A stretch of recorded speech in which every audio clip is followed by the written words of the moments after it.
नमस्कार दोस्तों, जय हिंद, सत श्री अकाल। कैसे हैं आप सब? आशा करता हूँ आप सब बढ़िया होंगे।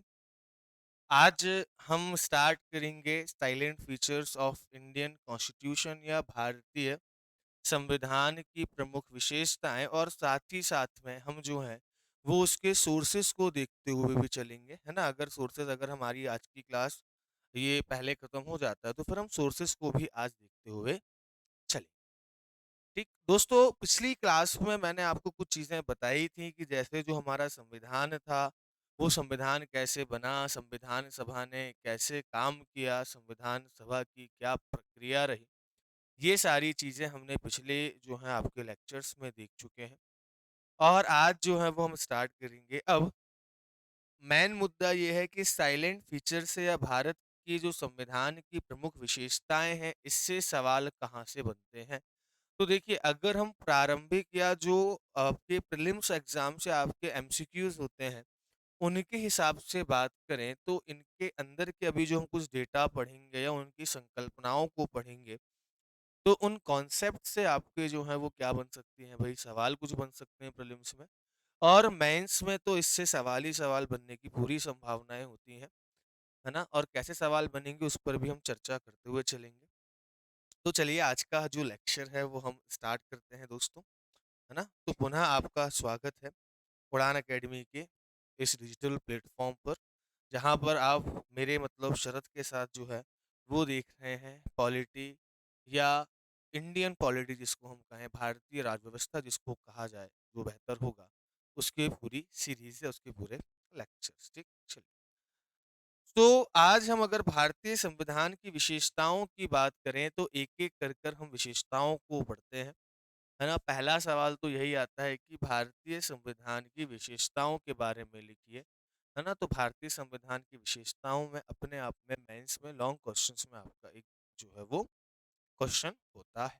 ठीक, इसकी सबसे पहली विशेषता की अगर हम बात करें दोस्तों, भारत के जो संविधान है उसकी सबसे बड़ी जो विशेषता है वो ये है कि ये दुनिया का सबसे बड़ा और लिखित संविधान है, या कहा जाए कि लॉन्गेस्ट या लेंथेस्ट जो है वो आपका रिटन कॉन्स्टिट्यूशन, सबसे लंबा लिखित संविधान।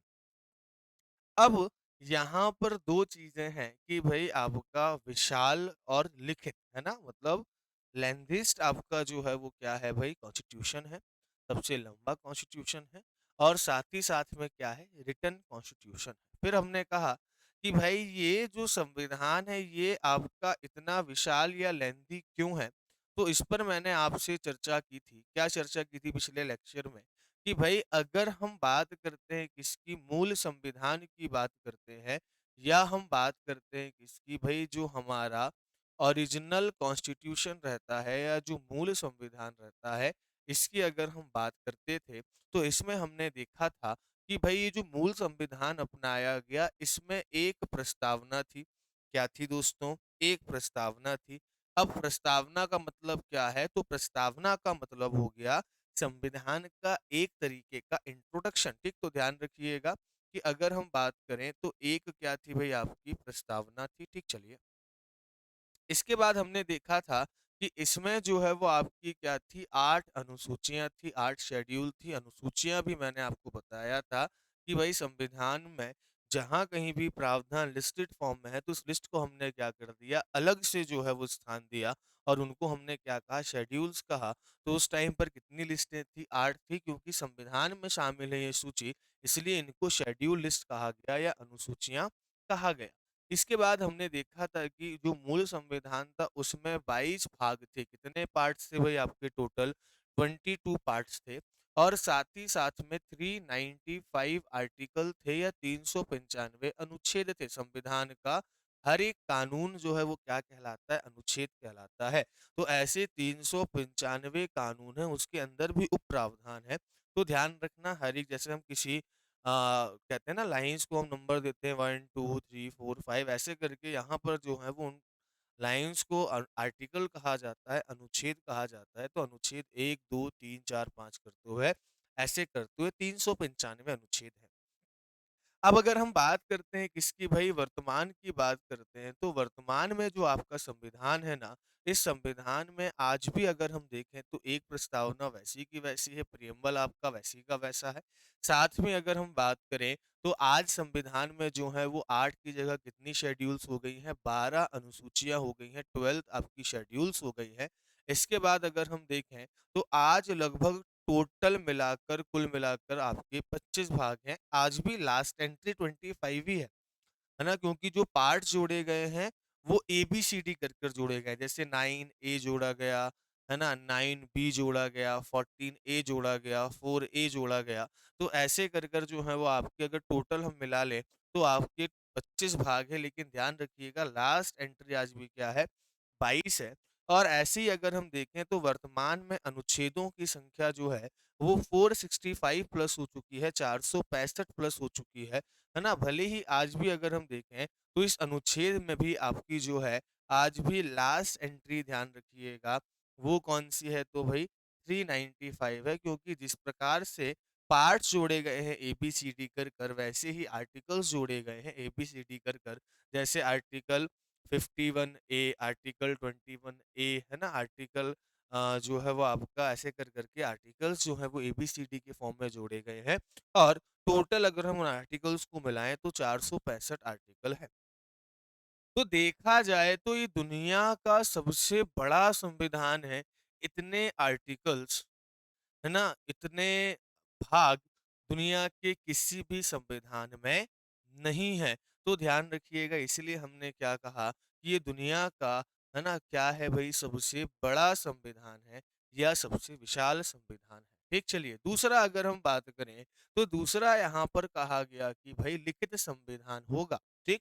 अब ध्यान रखिएगा, लिखित संविधान हम जो कहते हैं तो संविधान के कुछ प्रकार होते हैं। आइए पहले संविधान के उन प्रकारों को हम थोड़ा-सा समझते हैं। ठीक? चलिए। अब अगर हम संविधान के कुछ प्रकारों को समझेंगे, तो संविधान के प्रकारों को समझने के लिए हम पहले कुछ कैटेगरी देखते हैं। जैसे अगर हम बात करें, तो अगर हम एक कैटेगरी बनाएँ किसके बेसिस पर भई, ध्यान रखिएगा, डेवलपमेंट, ठीक? चलिए तो ध्यान रखना कि डेवलपमेंट के आधार पर या अगर हम विकास की अवस्था के आधार पर, ध्यान रखिएगा, है ना? विकास की अवस्था के आधार पर अगर हम संविधान को बाँटते हैं, तो हमको 2 प्रकार के संविधान देखने को मिलते हैं। एक आपका डेवलप संविधान और दूसरा आपका क्रिएटेड संविधान। ऐसे ही अगर हम बात करें, अगर हम संरचना, है ना, के आधार पर अगर हम देखें, तो हमको 2 प्रकार की देखते हैं। एक तो लिखित संविधान स्ट्रक्चर के हिसाब से, एक अलिखित संविधान होता है। और अगर हम किसकी दृष्टि से देखें, परिवर्तन की दृष्टिकोण से देखें या परिवर्तन करने की जो कठिनता या जो परिवर्तन करने की प्रक्रिया है, जो संशोधन करने की प्रक्रिया है, तो ध्यान रखना कि जब आप परिवर्तन या संशोधन करने के दृष्टिकोण से देखेंगे, जब आप इसमें अमेंडमेंट के दृष्टिकोण से देखेंगे, तो इसमें आप 2 टाइप्स में इसको बाँट सकते हैं। कौन-कौन सा? एक तो हो जाएगा नम्य और दूसरा कौन-सा हो जाएगा? कठोर, तो फ्लेक्सिबल एंड रिजिड। तो यहाँ पर हम टोटल 6 प्रकार के जो हैं वो क्या देखेंगे भाई? संविधान के प्रकार देखेंगे। Developed constitution, created constitution, written constitution, unwritten constitution, flexible constitution and then rigid constitution. मतलब कि आपका विकसित संविधान, विकासशील संविधान कह दीजिए या निर्मित संविधान कह लीजिए, या अगर हम बात करें तो लिखित, अलिखित और साथ ही साथ में नम्य और कठोर संविधान।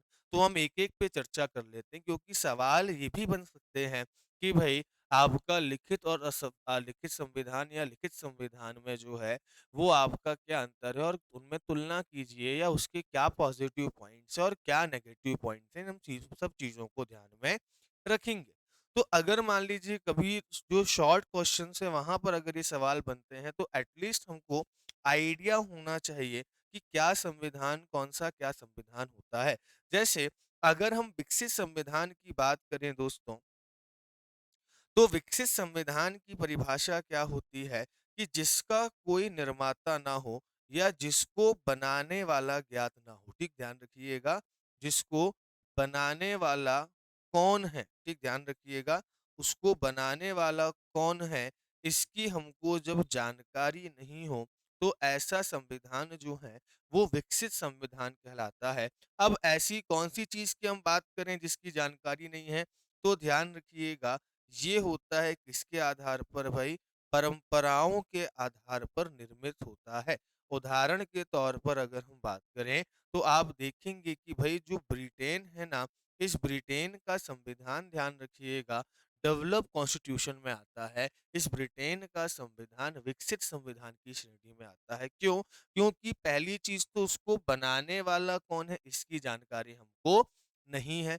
दूसरा ध्यान रखिएगा कि ये परंपराओं के फॉर्म में जो है वो आपका होता है, क्योंकि परंपराओं की हमको क्या नहीं होती है, जानकारी नहीं होती है। ठीक, तीसरे बिंदु की अगर हम बात करें, तो ऐसे संविधान अगर हम जनरली बात करें, ठीक, सामान्यता अगर हम बात करें, तो सामान्यता ध्यान रखिएगा ऐसे संविधान जो हैं वो अनरिटन होते हैं। कैसे होते हैं?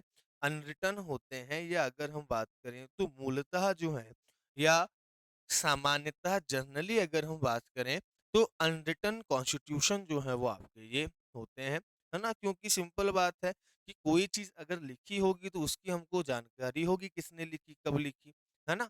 पर कुछ ऐसे भी हो सकते हैं कि भाई कोई टेक्स्ट लिखा हुआ मिला है पर हमको जानकारी नहीं है कि किसने लिखा, कब लिखा। लेकिन सामान्यतः अगर हम बात करें, तो अगर कोई भी जानकारी लिखित होती है तो उसका कोई ना कोई स्रोत होता है। तो विकसित संविधान वो होता है जिसका हमको सोर्स की जानकारी नहीं होती है ना? इसका स्रोत क्या है, इसकी जानकारी हमको नहीं होती है, और ये क्या होता है, इतना डेवलप्ड हो चुका है कि समय के अनुसार अपने आप को क्या कर सकता है, परिवर्तित कर सकता है। तो ये विकसित संविधान होता है। अब सिंपल चीज़ है कि परंपराओं के फॉर्म में है और अलिखित है। अब कोई भी चीज़ परंपराओं के फॉर्म में हो या लिखित हो, आप समझिए 2 चीज़ है। कोई चीज़ आपका जो है वो लिखित रूप में है और कोई चीज़ मौखिक रूप में है। परिवर्तन किसमें आसानी से हो सकता है भई? जो चीज़ मौखिक रूप से है, रिटन रूप में जो है, उस जो चीज़ लिखी हुई है, उसको परिवर्तित करना थोड़ा-सा मुश्किल होता है। तो ये जो संविधान होता है ना, ये ध्यान रखिएगा, इस संविधान में क्योंकि ये संविधान अलिखित है, परंपराओं पर आधारित है, इसीलिए इन संविधान में ध्यान रखिएगा कि जो परिवर्तन करना होता है ना, जो चेंजेस करना होता है, वो चेंजेस कैसे होते हैं भई? ध्यान रखिएगा, आपके आसान होते हैं, वो परिवर्तन करना आपका आसान होता है। और जब आसान होता है तो आपातकालीन परिस्थितियों में जो है, ये आपातकालीन परिस्थितियों में क्या होगा, आपका थोड़ा-सा ज़्यादा यूज़फुल होगा, क्योंकि आपातकाल के समय अगर हमको जो है उस स्थिति से निपटने के लिए कोई बड़ा परिवर्तन करना है, तो संविधान में वो परिवर्तन कैसे हो जाएगा भई? आसानी से हो जाएगा। इसके बाद ध्यान रखिएगा, इसमें वो सारे गुण आपके पाए जाएँगे, है ना? बाकी इसकी जो प्रॉपर्टीज़ होगी, ठीक? बाकी इसकी जो प्रॉपर्टीज़ होगी या इसके बाकी जो गुण होंगे, वो किसके जैसे होंगे भई? आपका अनरिटन कॉन्स्टिट्यूशन जैसे होंगे या अलिखित संविधान जैसे होंगे। तो अलिखित संविधान में हम जो भी चीज़ें पढ़ेंगे, वही गुण आपके विकसित संविधान में जो है वो आपको लगभग देखने को मिल जाएँगे। चलिए, इसके बाद दूसरा जो टाइप है संविधान का, वो कैसा होता है भई? निर्मित संविधान होता है या क्रिएटेड आपका जो है कॉन्स्टिट्यूशन होता है। अब क्रिएटेड कॉन्स्टिट्यूशन मतलब क्या? लिखित संविधान मतलब क्या? तो जब हम लिखित संविधान की बात करते हैं, जैसे अगर हम लिखित संविधान की बात करें तो भाई यूएसए का संविधान लिखित है। अगर हम लिखित संविधान की बात करें, तो इंडिया का कॉन्स्टिट्यूशन क्या है भई? आपका लिखित है। अब इसमें क्या होता है कि भाई इसके बनाने वाले की, ठीक ध्यान रखना, इसका निर्माण करने वाले, है ना? बनाने वाले की, या अगर हम बात करें इसका जो सोर्स होता है, इसका जो स्रोत होता है, उसकी जानकारी हमारे पास होती है कि इसका सोर्स क्या है और इसका निर्माण कैसे हुआ है। एक सभा के द्वारा इसका निर्माण होता है, या जो भी जिसने भी निर्माण किया है वो जानकारी हमको होती है। दूसरा पॉइंट क्या हो गया? दूसरा, कि सामान्यता अगर हम बात करें, ठीक ध्यान रखिएगा, सामान्यता अगर हम बात करें तो ये किस फॉर्म में होता है भाई?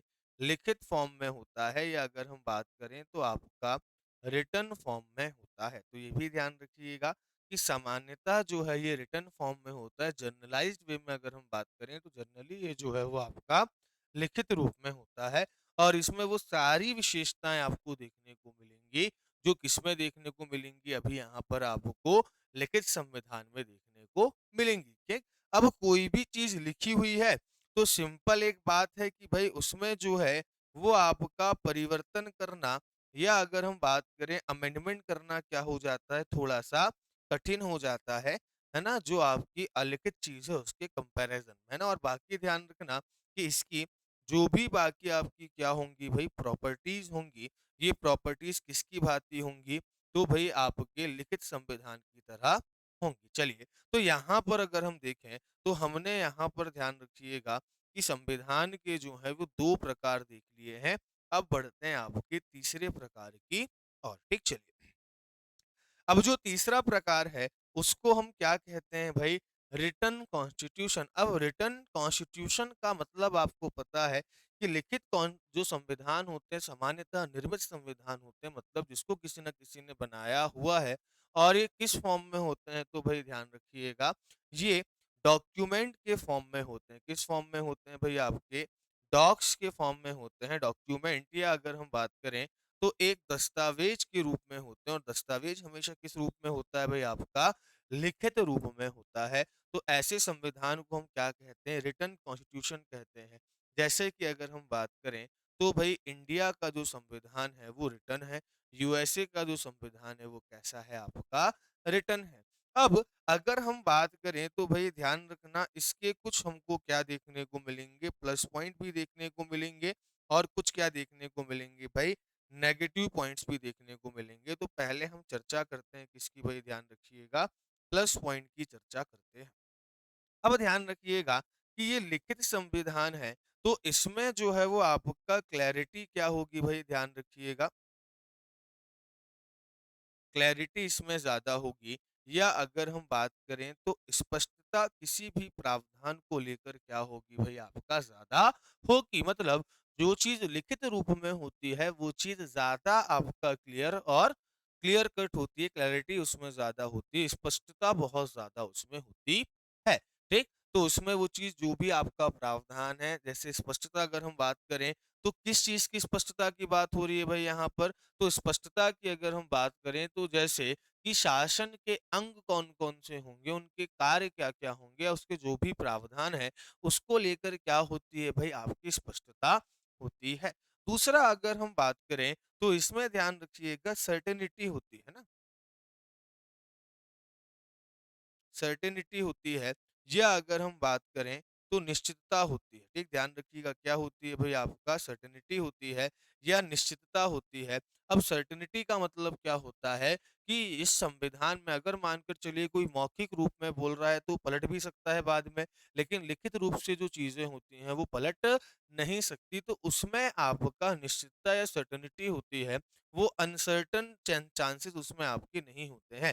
जैसे भाई अगर हम बात करें तो लिखित संविधान में ये बिल्कुल चीजें निश्चित होती हैं पहले से कि भाई शासन के अंग कौन-कौन से होंगे, है ना? ये चीज़ निश्चित है। किस अंग का क्या काम होगा जैसे लेजिस्लेटिव बॉडी है उसका क्या काम होगा? लेजिस्लेटिव बॉडी जो है वो आपका कानून बनाने का काम करेगी, विधायिका जो है वो कानून बनाने का काम करेगी। इसके बाद जो एग्जीक्यूटिव बॉडी होगी, जो कार्यपालिका होगी, वो कार्यपालिका क्या करेगी भाई कानून को लागू करवाने का काम करेगी और न्यायपालिका या जुडिशरी क्या करेगी कि कानून लागू हो रहे हैं इस बात का ध्यान रखेगी या कानून का उल्लंघन करने वालों को क्या देगी दंड देगी। तो ये सारी चीज़ें ध्यान रखिएगा, निश्चित है किसके पास क्या पावर है, इलेक्शन कमीशन के क्या काम है, यूपीएससी के क्या काम है ना? जो आपकी अलग-अलग बॉडीज़ हैं उनकी क्या काम है, क्या लिमिटेशंस हैं, ये सारी चीज़ें क्या हैं भई आपका बिल्कुल क्लियर एंड कट है। तो निश्चितता जो है वो ध्यान रखिएगा इस संविधान के अंदर जो है वो होती है ना? कई बार आता है कि लिखित संविधान के सकारात्मक और नकारात्मक तत्वों की बात कीजिए, ठीक? चलिए इसके बाद अगर हम बात करें, तो भई ध्यान रखिएगा कि जिस भी देश में लिखित संविधान होता है, वहाँ पर सबसे ऊपर कौन होता है भई आपका संविधान सर्वोच्च होता है। या संविधान क्या होता है आपका सुप्रीम होता है, ठीक?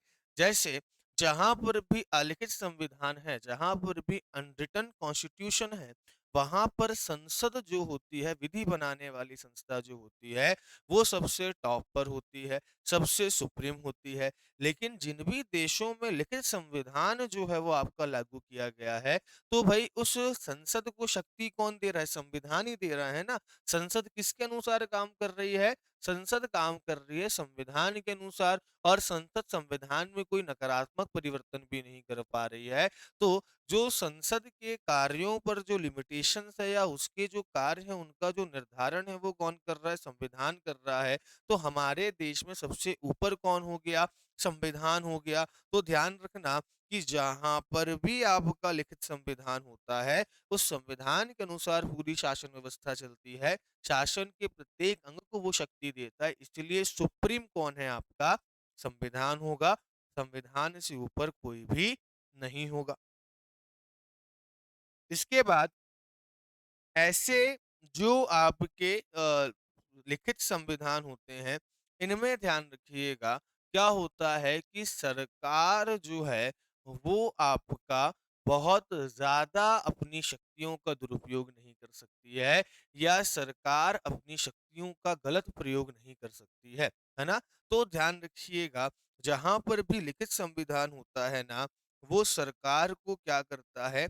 सरकार जो भी आपका शक्ति का दुरुपयोग करती है, उस शक्ति के दुरुपयोग को क्या करता है भई आपका? रोकता है। जो मिसयूज़ करती है सरकार अपने पावर के, जहाँ पर भी लिखित संविधान होता है, वो क्या करता है भई आपका? उसको रोकता है। इस पॉइंट को क्या रखिएगा? ध्यान रखिएगा। चलिए, बढ़ते हैं आपका आगे। इसके बाद अगर हम देखें तो लिखित संविधान होने का एक फ़ायदा और होता है, जो फ़ायदा हमको होगा कि भाई हमारे को क्या प्राप्त होते हैं, फंडामेंटल राइट जो हैं वो निश्चित होते हैं, क्योंकि वो संविधान में दिए गए हैं। जो हमारे मौलिक अधिकार होते हैं, वो क्या होते हैं भई आपके? हमारे निश्चित होते हैं। ठीक, चलिए। अब इसके बाद अगर हम बात करें तो कुछ नेगेटिव पॉइंट्स भी होंगे इसके, कुछ नकारात्मक तथ्य भी होंगे। तो एक चीज़ ध्यान रखिएगा कि जो लिखित के, ध्यान रखना एक चीज़ यहाँ पर बता रहा हूँ, जो लिखित के, है ना? इस चीज़ को बहुत अच्छे से ध्यान रखिएगा जो चीज़ बता रहा हूँ। जो अलिखित संविधान के पॉजिटिव हैं, वो लिखित संविधान के नेगेटिव पॉइंट्स हो जाएँगे। क्लियर है? और जो रिटर्न कॉन्स्टिट्यूशन के पॉजिटिव पॉइंट्स हैं, वो यहाँ जाकर नेगेटिव पॉइंट्स हो जाएँगे। जैसे अगर हम बात करें तो भई यहाँ पर जो आपका, जैसे मान के चलिए स्पष्टता हो गई, अब हल्के संविधान में आप जाएँगे तो ये किसमें कन्वर्ट हो जाएगा? कमी में कन्वर्ट हो जाएगा कि भई जो आपका अलिखित संविधान होता है उसमें प्रावधानों को लेकर, उसमें प्रोविज़न्स को लेकर क्लैरिटी ज़्यादा नहीं होती है। क्योंकि ये अलिखित फॉर्म में है, इसीलिए इसके जो प्रावधान या इसके जो प्रोविजंस होते हैं वो अनसर्टन ज्यादा होते हैं या अनिश्चित ज्यादा होते हैं। फिर जहाँ पर आपका अलिखित संविधान होता है, वहाँ पर सर्वोच्च संस्था क्या हो जाती है भई?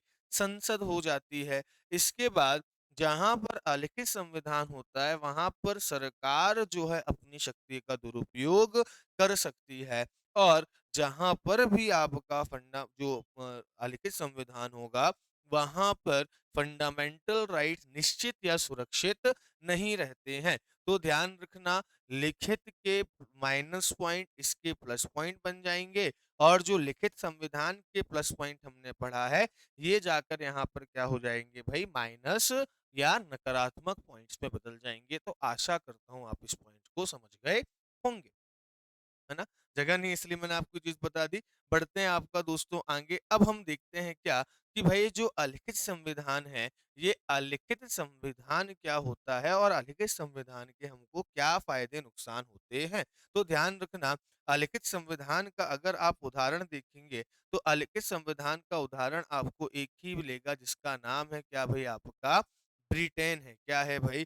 ब्रिटेन। अब देखते हैं कि इसमें आपकी क्या-क्या चीज़ें होती हैं। अब सबसे पहली बात कि अलिखित संविधान किसे कहते हैं? तो जो कहीं भी आपका किस फॉर्म में ना हो भाई, ध्यान रखिएगा, जो आपका रिटन फॉर्म में ना हो, जो आपका लिखित रूप में ना हो और जो किस पर बेस्ड हो, तो ध्यान रखना वो आपका बेस्ड होता है किस पर भाई, कस्टम्स पर बेस्ड होता है, या आपकी परंपराओं पर क्या होता है भाई, आपका आधारित होता है। ठीक, चलिए अब इसके बाद अगर हम बात करें तो अब हम चर्चा कर लेते हैं कि इसके कौन-कौन से प्लस पॉइंट होंगे, है ना? क्यों? क्योंकि भाई इसके जो प्लस पॉइंट होंगे, वो यहाँ पर आकर क्या हो जाएँगे, माइनस पॉइंट में कन्वर्ट हो जाएँगे, या इसकी जो सकारात्मक बातें हैं, वो लिखित संविधान की नकारात्मक बातें हो जाएँगी। क्यों? क्योंकि ये दोनों एक-दूसरे के क्या हैं भई, अपोज़िट हैं। ठीक, अब हम बात करते हैं कि भई इसकी जो आपकी प्लस बातें हैं या इसकी जो आपकी सकारात्मक बातें हैं, ये सकारात्मक बातें जो हैं वो कौन-कौन सी हैं? ठीक, चलिए। चलिए। अब इसकी अगर हम सकारात्मक बातों की बात करते हैं, तो इसकी सकारात्मक बातों में ध्यान रखिएगा, पहला पॉइंट कौन-सा हो जाएगा भई? चलिए, इसका जो पहला पॉइंट हो जाएगा, वो ये हो जाएगा कि भई ये अलिखित संविधान है ना, तो इसमें क्या होता है, परिवर्तन आसान होता है ना? तो ध्यान रखिएगा, परिवर्तन क्या होता है, आसान होता है। तो ये परिवर्तन आसान होने की वजह से जो आपातकाल की स्थिति है, ध्यान रखिएगा किसकी स्थिति? जो इमरजेंसी की स्थिति है, जो आपातकाल की स्थिति है, उस आपातकाल की स्थिति में ये क्या हो जाता है भई, आपका उपयोगी हो जाता है। ठीक, परिवर्तन आसान है, तो आपातकाल की दृष्टि में या आपातकाल में अगर हम बात करें, तो क्या हो जाता है भई, ध्यान रखिएगा, आपातकाल के समय में इसमें जो है वो परिवर्तन किए जा सकते हैं आसानी से, तो आपातकाल के समय ये काफ़ी उपयोगी होता है, क्योंकि उस समय जो आवश्यकता पड़ती है उसके अनुसार हम क्या कर रहे हैं, परिवर्तन कर रहे हैं। दूसरा अगर हम बात करें, तो भई ये अगर हम देखें तो सरकार के कार्यों में सहायक होता है, या सरकार की बाधाओं को दूर करता है। अब देखिए, अगर हम एज़ अ सिटीज़न देखें, है ना? हम एज़ अ सिटीज़न देखें, तो भई ये पॉइंट नेगेटिव हो सकता है हमारे लिए, पर सरकार के लिए क्या है, सकारात्मक है। क्यों? क्योंकि वहाँ पर सर्वोच्च कौन है भई, आपकी सरकार है, और जहाँ पर सरकार सर्वोच्च होगी, वहाँ पर वो अपने हिसाब से क्या कर सकती है, कोई भी परिवर्तन कर सकती है। तो ये सरकार के पॉइंट ऑफ व्यू से क्या रहता है भई, आपका पॉज़िटिव रहता है, क्योंकि यहाँ पर जो सर्वोच्च रहता है वो कौन हो जाती है? सरकार हो जाती है ना? फिर अगर हम बात करें, तो यहाँ पर ध्यान रखिएगा कि बाकी इसके जो पॉइंट्स होंगे वो क्या हो जाएँगे, यहाँ पर नेगेटिव पॉइंट के रूप में जो है वो चले जाएँगे, और ये 2 परिवर्तन जो है वो यहाँ पर आपके आ जाएँगे लिखित संविधान में, किस रूप में भई? माइनस पॉइंट में। जैसे हम कहते हैं कि अब लिखित संविधान की नकारात्मक बातें बतानी हो तो क्या बताओगे? तो कह सकते हो भई, पहली चीज़ तो परिवर्तन आसान नहीं है। अब ऐसे में अगर कोई इमरजेंसी केसेस होते हैं और हमको इसमें कोई परिवर्तन करना है, तो परिवर्तन करने की प्रक्रिया क्या होगी, आपकी थोड़ी-सी कठिन होगी।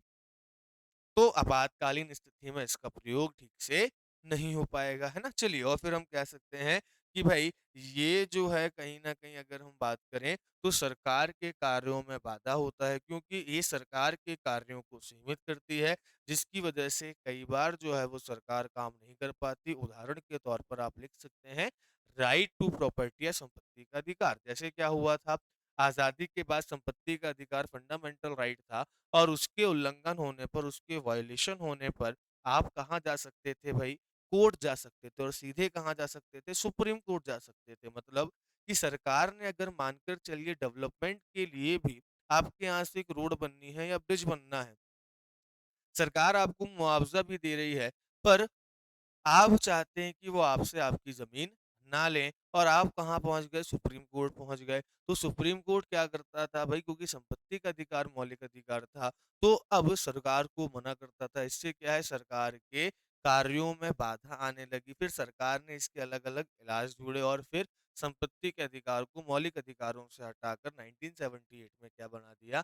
कानूनी अधिकार बना दिया। तो कहीं न कहीं अगर हम बात करें, तो जो आपके लिखित संविधान होते हैं, ये सरकार की मनमर्जी को रोकते हैं, तो मनमर्जी को रोकते हैं, ये तो पॉज़िटिव पॉइंट हो गया, किसके लिए हो गया? नागरिकों के लिए हो गया। लेकिन अगर हम सरकार के दृष्टिकोण से देखें तो ये उसके कार्यों को या उस पर क्या लगाते हैं, आपकी बाउंडेशंस लगाते हैं और इसकी वजह से क्या होता है, सरकार अपने कामों को ठीक तरीके से नहीं कर पाती है। सरकार जो है वो क्या हो जाती है, उसकी शक्तियाँ सीमित हो जाती हैं, तो वो काम नहीं कर पाती। दोस्तों चलिए बढ़ते हैं आगे। अब इसके बाद अगला बचा कौन-सा भई, आपका नम्य संविधान और क्या बचा भई आपका अनम्य संविधान। देखिए, अगर थोड़ा-सा कॉन्सेप्ट लगाकर आप सोचते हैं ना, तो मुझे लगता है कि ये सब चीज़ें आपको याद करने की आवश्यकता होगी ही नहीं। अब नम्य मतलब क्या हो गया?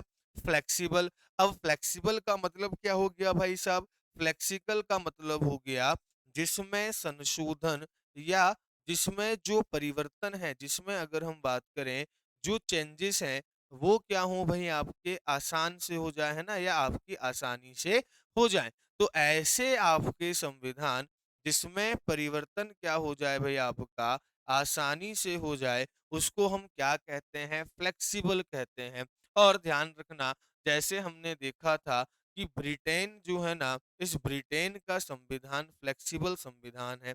अब ध्यान रखिएगा, ये संविधान अगर हम बात करें तो क्या होते हैं भई, सामान्यतः अलिखित संविधान होते हैं, अनरिटन कॉन्स्टिट्यूशन होते हैं, क्योंकि भई इसमें जो अलिखित चीज़ें होती हैं उसमें परिवर्तन क्या होता है, आपका आसान होता है। चलिए साहब, इसके बाद अगर हम आगे बात करें तो अब इसके क्या पॉजिटिव और नेगेटिव पॉइंट्स हो सकते हैं। तो आप सोचिए, हम एक ऐसे संविधान की बात कर रहे हैं जिसमें परिवर्तन क्या हो सकता है, आपका आसानी से हो सकता है। तो ऐसा संविधान जिसमें परिवर्तन आसानी से हो सकता है, उसको हम क्या कहते हैं, जो है वो फ्लेक्सिबल कॉन्स्टिट्यूशन कहते हैं, या आपका जो है वो नम्य संविधान कहते हैं, कोमल संविधान कहते हैं। अब जब किसी संविधान में आप परिवर्तन बहुत आसानी से कर सक रहे हैं, इसका मतलब कि भई आप इमरजेंसी के टाइम पर भी क्या कर पा रहे हैं, उस पर अगर हम देखें तो आसानी से परिवर्तन कर रहे हैं। तो भई ये जो नम्य संविधान होते हैं ना, इस नम्य संविधान की अगर मैं एक पॉजिटिव बात करूँ, तो पॉजिटिव बात क्या है कि भई आपातकाल में, या अगर हम बात करें जो इमरजेंसी है ना, इस इमरजेंसी में क्या हो जाते हैं भई, ध्यान रखिएगा, इमरजेंसी में जो है ये आपके उपयोगी रहते हैं, क्योंकि भई अगर हम बात करें तो आपातकाल के दौरान इनमें परिवर्तन करना क्या होता है, आसान होता है। दूसरा पॉइंट अगर हम बात करें, तो अब इसका नकारात्मक बात क्या है भाई साहब? तो ध्यान रखना, इसकी एक नकारात्मक बात ये है कि सरकार जो है ना भई, जो आपकी गवर्नमेंट है, वो क्या कर सकती है, इसका दुरुपयोग कर सकती है, या अगर हम बात करें, इसका क्या कर सकती है भई, आपका मिसयूज़ कर सकती है। तो ध्यान रखिएगा, सरकार क्या कर सकती है भई, इसका आपका मिसयूज़ कर सकती है। अब ध्यान रखना कि भई यही जो 2 चीज़ें हैं ना, ये यहाँ पर आपका एक्सचेंज हो जाएँगी, मतलब यहाँ का नेगेटिव पॉइंट यहाँ का पॉज़िटिव पॉइंट हो जाएगा और यहाँ का पॉज़िटिव पॉइंट यहाँ का नेगेटिव पॉइंट हो जाएगा। तो ध्यान रखिएगा, दोनों आपके एक-दूसरे के अपोज़िट हैं, तो दोनों चेंजेस हो जाएँगे। अब कठोर संविधान की बात करें तो एक एग्जाम्पल के फॉर्म में कौन सा संविधान हो गया भाई, यूएसए का संविधान हो गया। कहाँ का संविधान हो गया? यूएसए का संविधान हो गया। ठीक, चलिए। और यूएसए के संविधान की अगर हम बात करें तो भाई ध्यान रखिएगा, यूएसए का संविधान कठोर संविधान माना जाता है। अब कठोर संविधान की परिभाषा क्या होती है? तो कठोर संविधान की परिभाषा होती है कि भाई साहब जिसमें जो परिवर्तन होना, वो परिवर्तन कैसा हो, आपका कठिन हो। कैसा हो भई, आपका कठिन परिवर्तन हो। ठीक? और दूसरी चीज़, ये सामान्यतः कैसे होते हैं भई, ध्यान रखिएगा, सामान्यतः आपके जो हैं वो कैसे होते हैं, लिखित संविधानों की जो प्रकृति होती है वो आपका क्या होती है, कठोर होती है। इसके बाद फिर हमने देखा कि भाई इसका नेगेटिव पॉइंट क्या हो सकता है, नेगेटिव पॉइंट ये हो सकता है कि भाई साहब जो इमरजेंसी होती है ना, इस इमरजेंसी में ध्यान रखिएगा, ये संविधान आपके उपयोगी नहीं होते हैं। है ना? और दूसरा पॉइंट अगर हम बात करें तो इसका प्लस पॉइंट क्या हो सकता है कि भाई ये सरकार को ध्यान रखिएगा, सरकार को जो शक्ति का दुरुपयोग है, ठीक ध्यान रखिएगा, शक्ति का जो मिसयूज है वो करने से क्या करती है, रोकती है। ठीक, तो इस पॉइंट को क्या रखिएगा भाई, ध्यान रखिएगा। तो ये क्या हो गए, आपके कुछ संविधान के प्रकार हो गए। अब ये आपके संविधान के प्रकार हमने क्या कर लिए भाई, देख लिए। नम्य और कठोर क्या संविधान होता है, ये हमने सारी चीजें देख ली। तो इन पॉइंट्स को ध्यान रखना, मेंस के हिसाब से प्लस इंटरव्यू के हिसाब से भी क्या हो सकते हैं आपके, ये इम्पोर्टेंट हो सकते हैं। चलिए दोस्तों, अब आगे अगर हम बात करें, चलिए आगे अगर हम बात करें तो अगला हमारा एक पॉइंट ये हो गया। अब दूसरा पॉइंट है कि भारत का जो संविधान है ना, वो भारत को कैसा बनाता है। तो भाई वो ये कहता है कि भारत का जो संविधान होगा या भारत जो होगा ना, वो संपूर्ण प्रभुत्व संपन्न होगा। क्या होगा, संपूर्ण प्रभुत्व संपन्न। या इसके लिए एक टर्म यूज किया जाता है, संप्रभु शब्द यूज किया जाता है। या इसके लिए हम क्या शब्द यूज करते हैं, सोवरेन कंट्री यूज करते हैं। क्या करते हैं भाई, आपका सोवरेन कंट्री यूज करते हैं। दूसरा क्या कहा गया कि भाई लोकतांत्रिक गणराज्य होगा, है ना? तो यहाँ पर दो टर्म है, एक है आपका डेमोक्रेटिक या लोकतांत्रिक, और दूसरा क्या है भाई आपका गणराज्य है, या अगर हम बात करें रिपब्लिक सिस्टम है।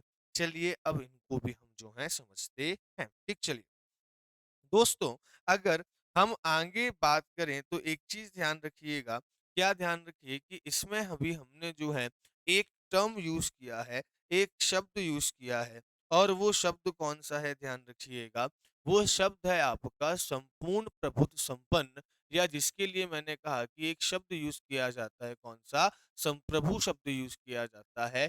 या इसके लिए क्या शब्द किया जाता है, सॉवरेन कंट्री टर्म जो है वो यूज किया जाता है। तो हम ये देखते हैं कि भाई साहब सॉवरेन कंट्री जो है वो आपकी क्या होती है। अब सॉवरेन कंट्री के बारे में आप ध्यान रखना, ये शब्द अभी हाल ही में आपके चर्चाओं में रहा था। और क्यों चर्चाओं में रहा था, क्योंकि आपको ये पता होगा कि अभी जब भारत और पाकिस्तान के बीच में जब तनाव की स्थिति बनी, है ना, और ऐसा लग रहा था कि अब युद्ध होगा, उस समय जो है वो एकाएक भारत सरकार के द्वारा सीज फायर की घोषणा की जाती है।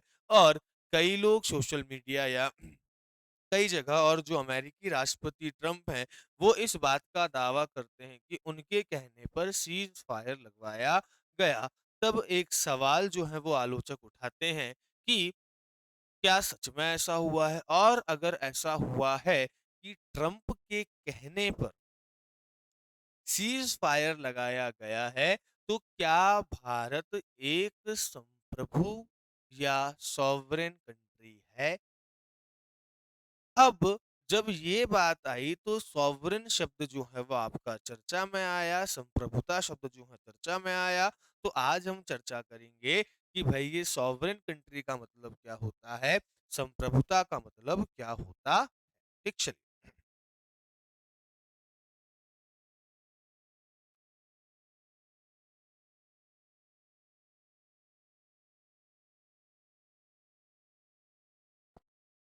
चलिए तो संप्रभुता की बात करते हैं, सॉवरेनिटी की बात करते हैं, सॉवरेनिटी क्या होती है। ठीक, चलिए अब संप्रभुता का मतलब क्या होता है, संपूर्ण, इसका हमने एक लॉन्ग टर्म देखा, संपूर्ण प्रभुत्व संपन्न। प्रभुत्व का मतलब होता है डोमिनेशन, मतलब डोमी आपका जो है वो एक तरीके से कि आपके अंदर आपकी शक्तियां, है ना। अब ध्यान रखिएगा, ये आपका नियंत्रण। अब संपूर्ण प्रभुत्व संपन्न का मतलब क्या होता है दोस्तों, तो ध्यान रखिएगा, संपूर्ण प्रभुत्व संपन्न का अर्थ ये होता है कि जब कोई व्यक्ति, जब कोई व्यक्ति या कोई भी राष्ट्र या कोई भी देश, कोई भी कंट्री, तो ध्यान रखिएगा संप्रभुता का मतलब क्या होता है, जब कोई भी देश या कोई भी आपका क्या भाई कोई भी कंट्री क्या हो अपने कोई भी कंट्री ध्यान रखिएगा अपने आंतरिक आंतरिक के लिए हम एक शब्द यूज करते हैं इंटरनल। ठीक, ध्यान रखिएगा इंटरनल मैटर्स है ना, या अगर हम बात करें आंतरिक मामलों, है ना, ध्यान रखिएगा क्या भाई आंतरिक मामलों प्लस उसके जो बाह्य मामले हैं, उसके जो बाह्य मामले हैं या जिसको हम क्या कहेंगे भाई आपका एक्सटर्नल मैटर्स। तो कोई भी व्यक्ति या कोई भी देश जो अपने आंतरिक और बाह्य मामले में क्या हो भाई क्या होकर निर्णय ले, स्वतंत्र होकर निर्णय ले, क्या ले भाई आपका स्वतंत्र होकर क्या ले भाई आपका डिसीजन ले या निर्णय ले, ऐसे राष्ट्र या ऐसे व्यक्ति को हम क्या कहते हैं भाई संप्रभु कहते हैं। जैसे अगर हम बात करें इसका एक और अर्थ क्या कह दिया कि भाई वो क्या हो भाई आपका स्वयं का मुखिया हो, क्या हो भाई आपका स्वयं का हेड हो या स्वयं का मुखिया हो, है ना, अपने निर्णय क्या ले भाई आपका स्वयं ले, किसी अन्य देश ध्यान रखिएगा किसी भी अदर कंट्री किसी भी अन्य देश के या किसी भी अन्य व्यक्ति के या किसी भी अन्य संस्था के, है ना, के दबाव में कोई निर्णय ना ले। ठीक, तो क्या कहेंगे भाई आपका ऐसे व्यक्ति को, ऐसी संस्था को या ऐसे देश को हम क्या कहेंगे भाई आपका सॉवरेन पर्सन या सॉवरेन इंस्टीट्यूट या सॉवरेन कंट्री कहेंगे। तो सॉवरेनिटी का मतलब क्या होता है कि जब कोई व्यक्ति, कोई संस्था, कोई राष्ट्र या कोई देश जब अपने आंतरिक और अपने जो बाह्य मामले होते हैं उन मामलों पर अगर हम बात करें तो क्या हो निर्णय लेने के लिए क्या है भाई आप इंडिपेंडेंट हैं, तो आप क्या कहलाएंगे भाई संप्रभु कहलाएंगे। ठीक, जैसे अगर हम बात करें आज भारत अपने आंतरिक या बाह्य मामलों में क्या है आपका निर्णय लेने के लिए स्वतंत्र है, वो किसी अन्य देश या अन्य व्यक्ति के दबाव में अपने निर्णय नहीं लेता है। तो भाई भारत के संविधान ने भारत को क्या बनाया है भाई एक सॉवरेन कंट्री बनाया है। अब सवाल ये उठता है कि जो इंडिया है या जो भारत है, ठीक, ये भारत जो है ये संप्रभु राज्य कब बना। ठीक, ये भारत जो है ये आपका संप्रभु या अगर हम बात करें कैसी कंट्री भाई आपका सॉवरेन कंट्री जो है ये कब बना, तो इसका आप उत्तर कई लोग क्या कहते होंगे कि भाई इसका जो आंसर है ना भाई ये तो 15 अगस्त होगा। क्या होगा भाई आपका 15 अगस्त होगा। ठीक, 15 अगस्त क्या होगा 1947 होगा। पर ध्यान रखिएगा भैया ये जो आपका आंसर है ना ये क्या है भाई ध्यान रखना आपका आंसर गलत है। तो बिल्कुल ध्यान रखिएगा आपका जो ये आंसर है ये आंसर क्या है आपका गलत है, क्योंकि अगर हम बात करें तो 15 अगस्त 1947 को हमको क्या मिला था, हमको जो है वो डोमिनियन स्टेट का किसका भाई आपका डोमिनियन स्टेट का या डोमिनियन राज का दर्जा मिला था। और डोमिनियन स्टेट का मतलब क्या होता है भाई साहब, तो ध्यान रखिएगा डोमिनियन स्टेट का मतलब होता है कि आप अपने आंतरिक या जो इंटरनल मैटर्स हैं, ठीक, आप अपने इंटरनल मैटर्स में ध्यान रखिएगा अपने आंतरिक मामलों में तो क्या है स्वतंत्र है इंडिपेंडेंट है, लेकिन आपके एक्सटर्नल मैटर्स जो होंगे या आपके जो बाह्य मामले होंगे इस बाह्य मामलों में आपका प्रमुख जो है वो क्या होगा कोई और होगा। इट मीन्स अगर हम बात करें तो यहाँ पर ये बात हो गई कि ऐसा देश जिसका संवैधानिक, है ना, हम क्या कह सकते हैं संवैधानिक, या हम कह सकते हैं कि आपका जो है कानूनी तौर पर अगर हम देखें तो जिसका प्रमुख कोई और हो वो कंट्री क्या कहलाती है भाई आपका वो कहलाती है आपका डोमिनियन स्टेट, है ना। जैसे अगर हम बात करें तो भारत 15 अगस्त 1947 तक तो गुलाम था, लेकिन जब 15 अगस्त 1947 को जब हम बात करते हैं, भारत की बात करते हैं, भारत जब आजाद हुआ, ठीक, तो भाई ध्यान रखिएगा, ठीक, डोमिनियन स्टेट के रूप में भारत आजाद हुआ। और ध्यान रखिएगा, तब से लेकर हम बात करें तो भारत के साथ क्या था कि भारत में जो आपका शासन होता था, ठीक, क्या होता था, शासन होता था। आजादी के बाद भी ध्यान रखिएगा, जो शासन होता था ना, वो किसके अनुसार होता था, तो आपका जो गवर्नमेंट ऑफ इंडिया एक्ट आया था, ठीक, ध्यान रखिएगा, गवर्नमेंट ऑफ इंडिया एक्ट 1935, या जिसको हम कहते हैं भारत शासन अधिनियम, भारत शासन अधिनियम 1935 में, ये एक कानून आया था ब्रिटिशर्स के द्वारा 1935 में। तो अब भारत में शासन तो कौन कर रहे थे, भारतीय सरकार कर रही थी, ठीक, तो ध्यान रखना, इसके अनुसार कौन करेगा, इसके अनुसार अब आपके भारतीय लोग ही शासन कर रहे हैं। तो आप देखिए कि शासन तो अब भारतीय कर रहे हैं, लेकिन अभी भी शासन करने का आधार क्या है, 1935 का गवर्नेंस ऑफ इंडिया एक्ट, ठीक। अब ध्यान रखिएगा, अब अगर हम देखें, ठीक है, ये गवर्नेंस रहेगा, इसको गवर्नेंस कर लीजिएगा ना, गवर्नेंस एक्ट है, ठीक। चलिए, अब अगर हम बात करें तो अब क्या होता है कि हमारे यहाँ पर एक संविधान सभा होती है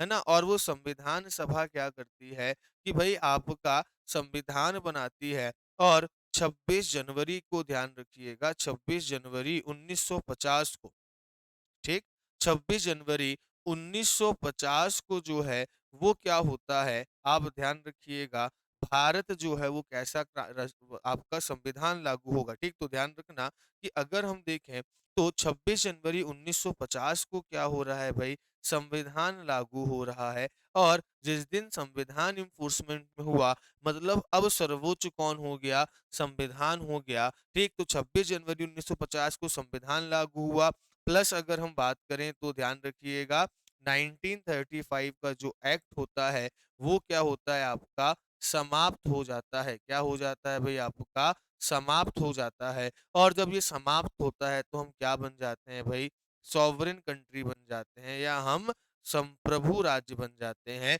और इसी दिन हम क्या करते हैं, अपने राष्ट्रपति के रूप में किसको अपनाते हैं भाई, डॉक्टर राजेंद्र प्रसाद को अपनाते हैं। तो 15 अगस्त 1947 को हम आजाद तो हुए, लेकिन एज अ डोमिनियन स्टेट हुए, क्योंकि उस समय हम संप्रभु नहीं थे। हमारे यहाँ इंटरिम सरकार तो थी, सरकार तो काम कर रही थी, लेकिन उसके प्रमुख कौन थे, अभी भी वाइसरॉय थे, है ना। आपको पता होगा कि भाई जब इंटरिम गवर्नमेंट आपकी बनी उसके बाद भी उसके जो प्रमुख थे वो कौन थे, वाइसराय थे। पंडित जवाहरलाल नेहरू उसके उप प्रधानमंत्री थे, उस समय प्रधानमंत्री का कोई पद नहीं था, ठीक। इसके बाद अगर हम बात करें तो आपका संविधान सभा का काम केवल संविधान बना रही थी। तो 15 अगस्त 1947 के बाद हम अपनी सरकार तो खुद चला रहे थे, लेकिन वो सरकार किसके हिसाब से चलवा रहे थे भाई, आपका गवर्नमेंट ऑफ इंडिया एक्ट 1935 या भारत शासन अधिनियम 1935 के थ्रू। अब इसमें क्या हो रहा था कि हम इंटरनल मैटर्स पे तो अपना ले रहे हैं, लेकिन हमारा संवैधानिक प्रमुख कौन है, अभी भी ब्रिटेन है। अब ब्रिटेन है, इसका मतलब क्या है, हम डोमिनियन स्टेट है, हम सॉवरेन कंट्री नहीं है। हम सॉवरेन कंट्री कब बने थे, तो ध्यान रखिएगा, हम जो है वो सॉवरेन कंट्री बने हैं 26 जनवरी 1950। क्लियर है ये पॉइंट। चलिए बढ़ते हैं आपका आगे। अब इसके बाद जो है दो शब्द और यूज किए थे हमने, है ना। अब दो शब्द आपके और कौन कौन से थे, तो ध्यान रखिएगा, एक शब्द तो आपका था डेमोक्रेटिक, क्या था भाई आपका एक शब्द, एक शब्द था आपका लोकतंत्र, है ना, या लोकतांत्रिक हमने पढ़ा था, लोकतंत्र, डेमोक्रेसी। एक हमने टर्म पढ़ा था कौन सा, एक हमने टर्म पढ़ा आपका रिपब्लिक, रिपब्लिक, या जिसको हम क्या कहते हैं आपका गणतंत्र कह लीजिए, या आप कह लीजिए गणराज्य। तो ये 2 टर्म्स हमने देखे अभी आपके, एक तो डेमोक्रेसी हमने देखा और दूसरा क्या देखा हमने, रिपब्लिक देखा। 3 चीज़ें लिखी थी कि भाई भारत का संविधान भारत को क्या बनाता है? भारत का संविधान जो है वो भारत को सॉवरेन कंट्री बनाता है, प्लस डेमोक्रेटिक कंट्री बनाता है, प्लस क्या बनाता है ध्यान रखिएगा आपका जो है वो गणराज्य या रिपब्लिक कंट्री बनाता है। तो अब इनके मतलब हम एक बार समझ लेते हैं कि इनके क्या-क्या मीनिंग होते हैं, ठीक? अब ध्यान रखिएगा, ये जो डेमोक्रेसी है ना भाई साहब, ये डेमोक्रेसी क्या है? तो ये डेमोक्रेसी जो है, ये आपका एक तरीके का सिस्टम ऑफ रूल है। क्या है भाई आपका? सिस्टम ऑफ रूल है, या अगर हम बात करें तो शासन करने की व्यवस्था है। क्या है भाई आपकी? शासन करने की व्यवस्था है। जो ये बताती है, जो ये बताएगी आपको, क्या बताएगी? जो डिटरमिनेट करती है कि भाई जो शक्ति होगी, जो पावर होगी, वो किसके पास होगी भाई? इसमें जो पावर होगी, वो होगी पीपल्स के पास होगी, या अगर हम बात करें वहाँ की पब्लिक के पास होगी, या इसको हम कह सकते हैं कि वहाँ के सिटीजन्स के पास या वहाँ की जनता के पास होगी। और ध्यान रखना कि जनता जो है, इसका जो प्रयोग है, इसका जो यूज़ है ध्यान रखिएगा, वो कैसे कर सकती है भई? प्रत्यक्ष तौर पर भी कर सकती है, या अगर हम बात करें तो डायरेक्ट भी कर सकती है। और दूसरा कि कैसे कर सकती है भई आपका? अप्रत्यक्ष तौर पर भी कर सकती है, या इनडायरेक्टली भी कर सकती है। ठीक, चलिए अब ध्यान रखना कि भई जो लोकतंत्र है इसका मतलब क्या हो गया? इसका मतलब कि भाई जनता के लिए, जनता के द्वारा जनता का शासन, ठीक? तो भाई इसमें हम क्या कहते हैं कि भाई जनता के द्वारा, जनता के लिए, जनता द्वारा किया जाने वाला शासन जो है वो क्या कहलाता है? आपका लोकतंत्र कहलाता है।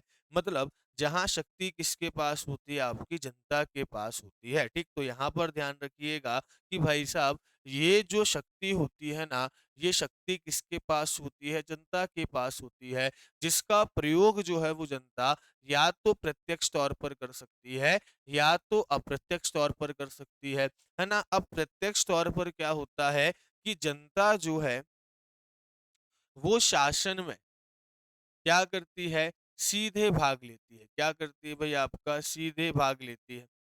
जैसे अगर हम बात करें, उदाहरण के तौर पर अगर आप देखें, तो उस उदाहरण के तौर पर आप स्विट्ज़रलैंड देख सकते हैं, जहाँ पर क्या है भई आपका डायरेक्ट डेमोक्रेसी। और अप्रत्यक्ष में क्या होता है कि अप्रत्यक्ष लोकतंत्र में क्या होगा कि जनता जो है ना, ये जनता क्या करेगी, अपनी जो भी पावर है, ध्यान रखिएगा, अपनी जो भी पावर है, वो क्या कर देगी भई, वो ध्यान रखना कि अपने किसी किसको देगी, अपने किसी रिप्रेजेंटेटिव को दे देगी, या अपने किसी प्रतिनिधि को दे देगी। और वो प्रतिनिधि क्या करेंगे भई आपका जो है, वो प्रतिनिधि क्या करेंगे? आपका शासन करेंगे। तो भारत जैसे बड़े देश में ध्यान रखिएगा, इंडिया हो गया, है ना? इंडिया के बाद आपका यूएसए हो गया, ब्रिटेन हो गया, ऐसी जगहों पर क्या चलता है तो ध्यान रखिएगा आपका इनडायरेक्टली जो है वो आपका डेमोक्रेसी चलती है। उसका रीज़न है कि पहली चीज़ तो अगर हम इंडिया में अगर हम बात करें कि इंडिया में डायरेक्ट डेमोक्रेसी क्यों नहीं है? तो पहली चीज़ तो भई इतना बड़ा एरिया है। इतनी ज़्यादा जनसंख्या है, जो डायरेक्ट डेमोक्रेसी होती है ना, वो छोटे देशों में आपका संभव हो पाती है, बड़े देशों में नहीं हो पाती। और अब बड़े देश के होने के साथ-साथ टेक्नोलॉजी होनी चाहिए। जनता के अंदर पॉलिटिकल प्लस डिजिटल अवेयरनेस होनी चाहिए। तो अभी ये सारी व्यवस्थाएँ इंडिया में नहीं हो पाई हैं, तो साथ ही साथ में क्या अब इंडिया में व्यवस्था नहीं हो पाई है, तो हमने डायरेक्ट डेमोक्रेसी को नहीं अपनाया है। अब ध्यान रखना कि यहाँ पर जो है वो ध्यान रखिए 2 तरीके से, जहाँ पर जनता सीधे शासन कर रही है, वो डायरेक्ट डेमोक्रेसी, जहाँ पर सीधे शासन नहीं कर रही है, वहाँ पर इनडायरेक्ट डेमोक्रेसी होगी। और डेमोक्रेसी क्या है? शासन की एक व्यवस्था, लोक का तंत्र, लोक मतलब जनता का तंत्र, जहाँ पर जनता ही सर्वोपरि है। जहाँ पर जनता ही शासन कर रही है, शासन भी जनता के लिए ही हो रहा है और शासन भी जनता का ही हो रहा है। ठीक? तो जनता के लिए, जनता का शासन और जनता के द्वारा चलाया जाने वाला शासन, क्योंकि ये प्रतिनिधि जो होंगे ना, ये भी किससे उठकर आएंगे भाई, आपका जनता से उठकर आएंगे। तो ये मतलब होता है किसका भाई, आपके डेमोक्रेसी का।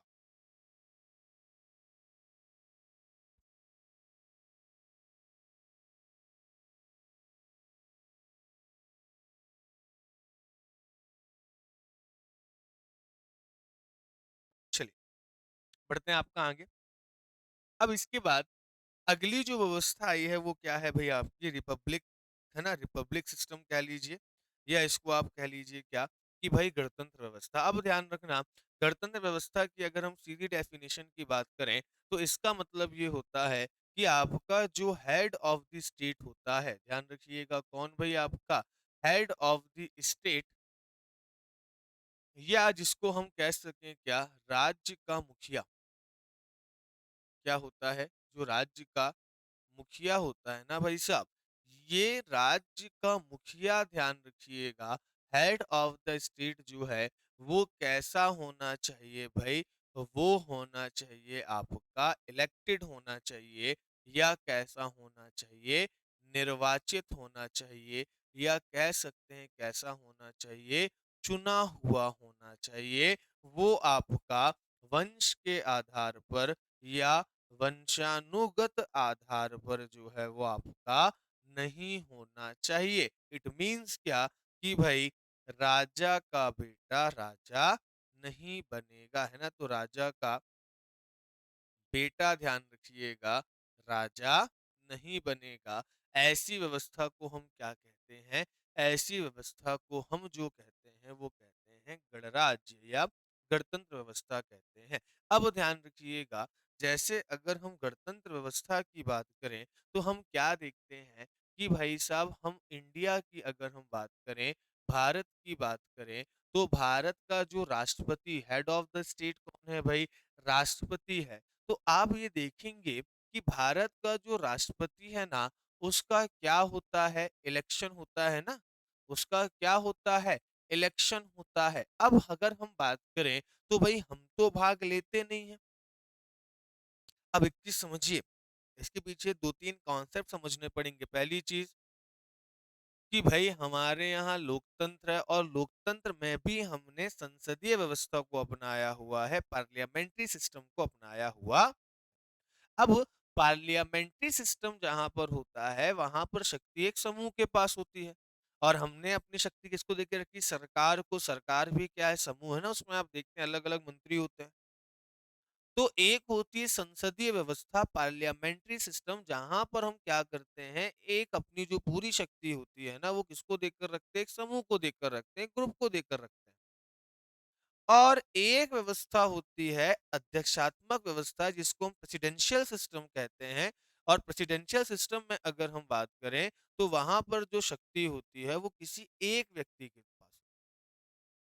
अब सिंपल बात है, हम एक व्यक्ति को भी चुन रहे हैं, और हम जो है वो किसको चुन रहे हैं भाई, आप ध्यान रखिएगा, एक व्यक्ति के साथ साथ जो है हम संसदीय व्यवस्था को भी चुन रहे हैं। ठीक है? अब हम एक व्यक्ति के साथ-साथ संसदीय व्यवस्था को भी चुन रहे हैं, तो दोनों को तो हम शक्ति बराबर दे नहीं पाएँगे। तो अब क्या किया जाए? तो भई एक काम करो कि एक को डायरेक्ट चुन लो और एक को इनडायरेक्टली चुन लो। अब ध्यान रखिएगा कि हमारे यहाँ का जो राष्ट्रपति होता है ना, उस राष्ट्रपति के पास ज़्यादा पावर नहीं होती, और अगर हम उसको डायरेक्ट चुनते और पावर नहीं देते, तो फिर तो अन्याय होता। जैसे भाई आज मान के चलिए हम प्रधानमंत्री को सीधे चुन रहे हैं, पर प्रधानमंत्री को अगर हम पावर नहीं दे रहे हैं, तो हमारे चुनने का कोई मतलब निकला क्या? ये तो उसके साथ अन्याय हुआ ना। तो अब हमने क्या किया कि पहली चीज कि भाई हम जो है वो केवल गणतंत्र व्यवस्था को अपना रहे हैं, हम राजतंत्र व्यवस्था को नहीं अपना रहे हैं। राजतंत्र में क्या होता है, गणतंत्र का उल्टा हो जाता है। जो आपका कौन सा सिस्टम होता है भाई, एक सिस्टम होता है जिसको कहा जाता है आपका मोनार्की सिस्टम कहा जाता है, या जिसको हम क्या कहते हैं, राजतंत्र कहते हैं। अब इस राजतंत्र में क्या होता है, तो इस राजतंत्र में भाई राजा का बेटा क्या बनता है, आपका राजा बनता है। राजा का बेटा क्या बन रहा है, राजा। जैसे अगर हम बात करें कहाँ पर भाई, आपका ब्रिटेन में बन रहा है ना, ब्रिटेन में क्राउन जो है वो वंशानुगत होता है। जो उसकी अगली पीढ़ी होती है वही क्या बनती है भाई, आपका वही क्राउन को संभालती है। पर इंडिया में तो ऐसा नहीं है।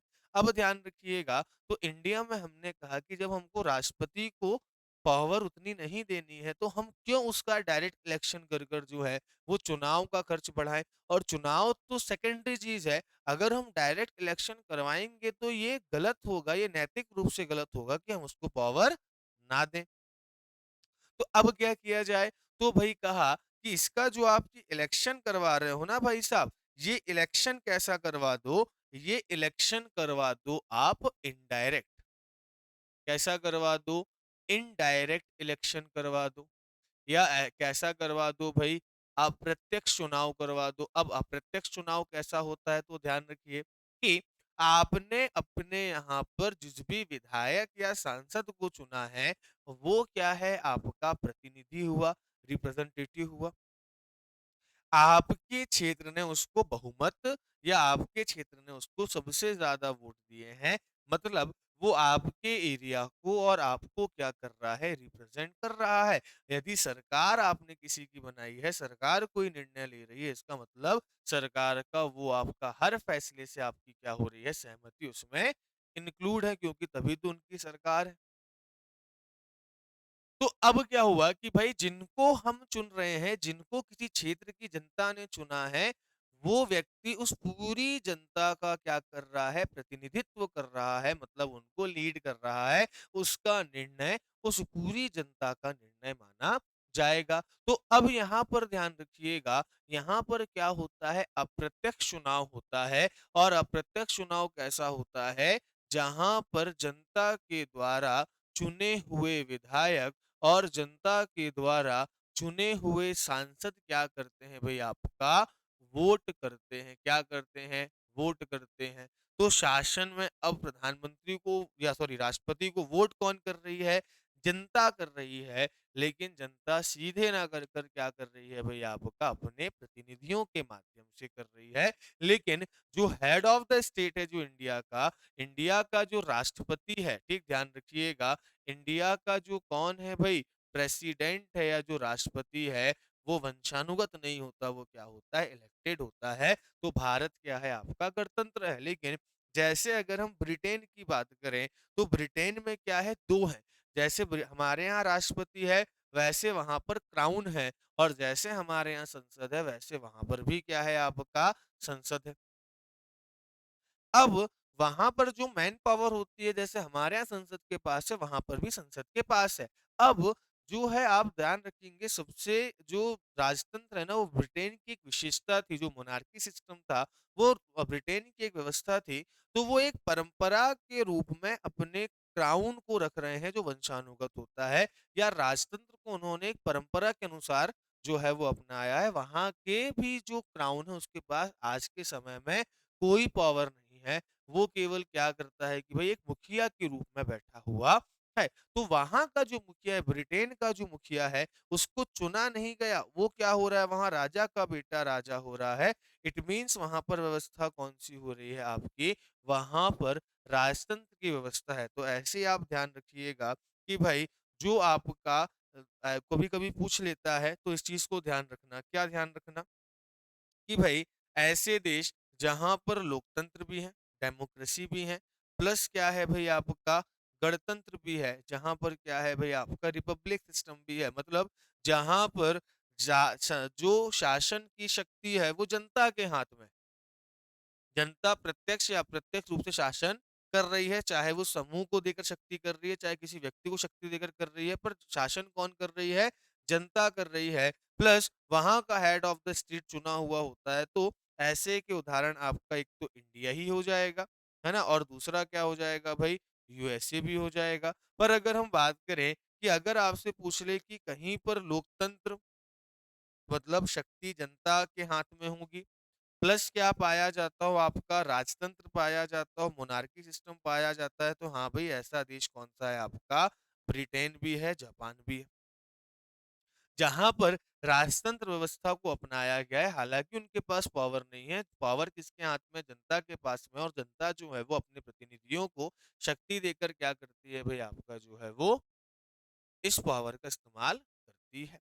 ठीक।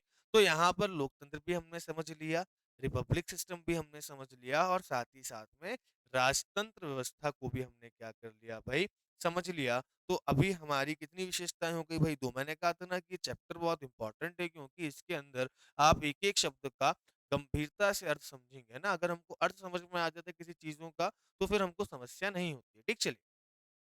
तीसरा जो को है वो है आपका विभिन्न स्रोतों से विहित। इस पर हम चर्चा करेंगे जब हम करेंगे संविधान की आलोचना, है ना। जब हम संविधान और संविधान सभा की आलोचना ही करेंगे तब हम देखेंगे कि भाई संविधान के बारे में ऐसा कहा जाता है कि संविधान, जो भारत का संविधान है वो कार्बन कॉपी है, या भारत का संविधान जो है वो दूसरे देशों से उधार लिया हो संविधान है, बोरो कॉन्स्टिट्यूशन है, या फिर अगर हम बात करें तो इसको कॉपी पेस्ट करके बनाया गया है। इस तरीके की क्रिटिसाइज जो है वो संविधान और संविधान सभा को किया जाता है। तो इससे जुड़ा हुआ भी प्रश्न आता है जिसके बारे में हम जब चर्चा करेंगे, ठीक, बाद में। अभी ध्यान रखिएगा कि भारत का संविधान जो है वो क्या है भाई, आपका विभिन्न स्रोतों से विहित है, क्योंकि हमको संविधान बनाने का आइडिया नहीं था और हमने क्या किया, लगभग 60 देशों के संविधान को पढ़ा और 60 देशों के संविधान को पढ़ने के बाद हमने क्या किया, अपना संविधान बनाया। उसमें से जो भी चीज हमको अच्छी लगी तो हमने उन अच्छी बातों को क्या कर लिया भाई, अपना लिया, है ना। अच्छी बातों को क्या कर लिया, हमने अपना लिया। तो ये बात ध्यान रखना। अभी हम जब आपका अगला जो चैप्टर होगा उसमें हम देखेंगे भारतीय संविधान के विभिन्न सोर्स, या ऐसे कौन कौन से देश हैं जहां से हमने कोई कोई प्रावधान लिया है और उसको समझते हुए चलेंगे। ठीक, चलिए। इसके बाद अगर हम बात करें तो अगला जो टर्म है वो क्या है कि भाई भारत का जो संविधान है वो भारत को क्या करता है, एक समाजवादी और पंथ निरपेक्ष राज्य बनाता है। क्या बनाता है, एक सोशलिस्ट और एक सेक्युलर स्टेट बनाता है। क्या बनाता है, सोशलिस्ट और सेक्युलर स्टेट बनाता है। आइए इसको भी जरा हम समझ लें। ठीक, चलो। तो यहाँ पर अगर हम बात करें दोस्तों तो दो टर्म्स आपके लिखे हुए हैं। ठीक, ध्यान रखना कितने टर्म्स लिखे हुए हैं, दो टर्म्स लिखे हुए हैं। एक टर्म तो कौन सा हो गया, एक टर्म हो गया आपका समाजवाद। ठीक, कौन सा हो गया, समाजवाद टर्म हो गया, या जिसको हम क्या कहेंगे भाई, आपका सोशलिस्ट कहेंगे। और दूसरा जो आपका हो गया वो क्या लिखा हुआ है भाई, आपका धर्मनिरपेक्ष, या इसको आप क्या कह लीजिए, पंथ निरपेक्ष। हिंदी में थोड़ा सा अलग अलग होता है लेकिन इंग्लिश में लगभग इसके लिए एक ही शब्द यूज किया जाता है। क्या शब्द यूज किया जाता है भाई, आपका सेक्युलर यूज किया जाता है, या सेक्युलर स्टेट यूज किया जाएगा। चलिए, अब इन दोनों के क्या मतलब है इनको हम समझते हैं। देखिए, समाजवाद का सीधा मतलब क्या होता है। समाजवाद की अगर हम बात करें तो ऐसा मतलब, या हम ऐसी व्यवस्था की बात करते हैं, या किसी एक ऐसे राज्य की बात करते हैं जो क्या करता हो भाई, आपका लोकतांत्रिक तरीकों से क्या करता हो कि भाई जितनी भी है समाज में, जितनी भी असमानताएं हैं उसको क्या करता हो भाई, आपका कम करने का प्रयास करता हो। क्या करे भाई, आपका असमानताओं को कम करें। अब चाहे वो असमानता कैसी हो भाई, आपका इकोनॉमिकल हो। ठीक, वो कैसी हो भाई, आपका इकोनॉमिकल, या अगर हम बात करें तो आर्थिक असमानता हो। चाहे वो कैसी हो भाई, आपकी सामाजिक असमानता हो, या आपका कैसा हो भाई, सोशल बैकवर्डनेस हो, या अगर हम देखें तो सामाजिक। ठीक, मतलब यहाँ पर सरकार क्या करती है, सरकार जो है कुछ कल्याणकारी योजनाओं के माध्यम से, या सरकार अपने प्रयासों के माध्यम से क्या करती है कि भाई जो आपका बहुत ज्यादा अनइक्वलिटी है, जो बहुत ज्यादा डिफरेंस है, ठीक, जो बहुत ज्यादा क्या है भाई, आपके डिफरेंसेस हैं अमीर गरीब में, है ना। ध्यान रखिएगा, आर्थिक हो गया, आर्थिक में कैसा कि भाई आपके जो अमीर गरीब का जो अंतर है उसको क्या करे भाई, आपका कम करे। और ये क्या करती है कि जो रिसोर्सेज होते हैं ना, जो संसाधन होते हैं, ध्यान रखना, जो क्या होते हैं भाई, आपके रिसोर्सेज होते हैं ना, इन रिसोर्सेज पर किनका कंट्रोल होता है, तो इन पर जो है वो कंट्रोल या नियंत्रण करती है कौन भाई? आपका स्टेट करती है, या अगर हम बात करें तो आपका राज्य करता है, या इसको आप कह सकते हैं क्या कि एक तरीके से सरकार के अंडर में होती है ना। संविधान में स्टेट का मतलब, राज्य का मतलब जो है वो केंद्र सरकार भी होती है, वो राज्य सरकार भी होती। ठीक। तीसरा कि भाई भारत में जो भारत का समाजवाद है, ध्यान रखिएगा, भारत का जो समाजवाद है ना, उसको क्या कहा जाता है? भारत के समाजवाद को, या जो इंडिया का सोशलिज्म है, उसको कहा जाता है लोकतांत्रिक समाजवाद। क्या कहा जाता है? डेमोक्रेटिक जो है वो आपका सोशलिज्म कहा जाता है।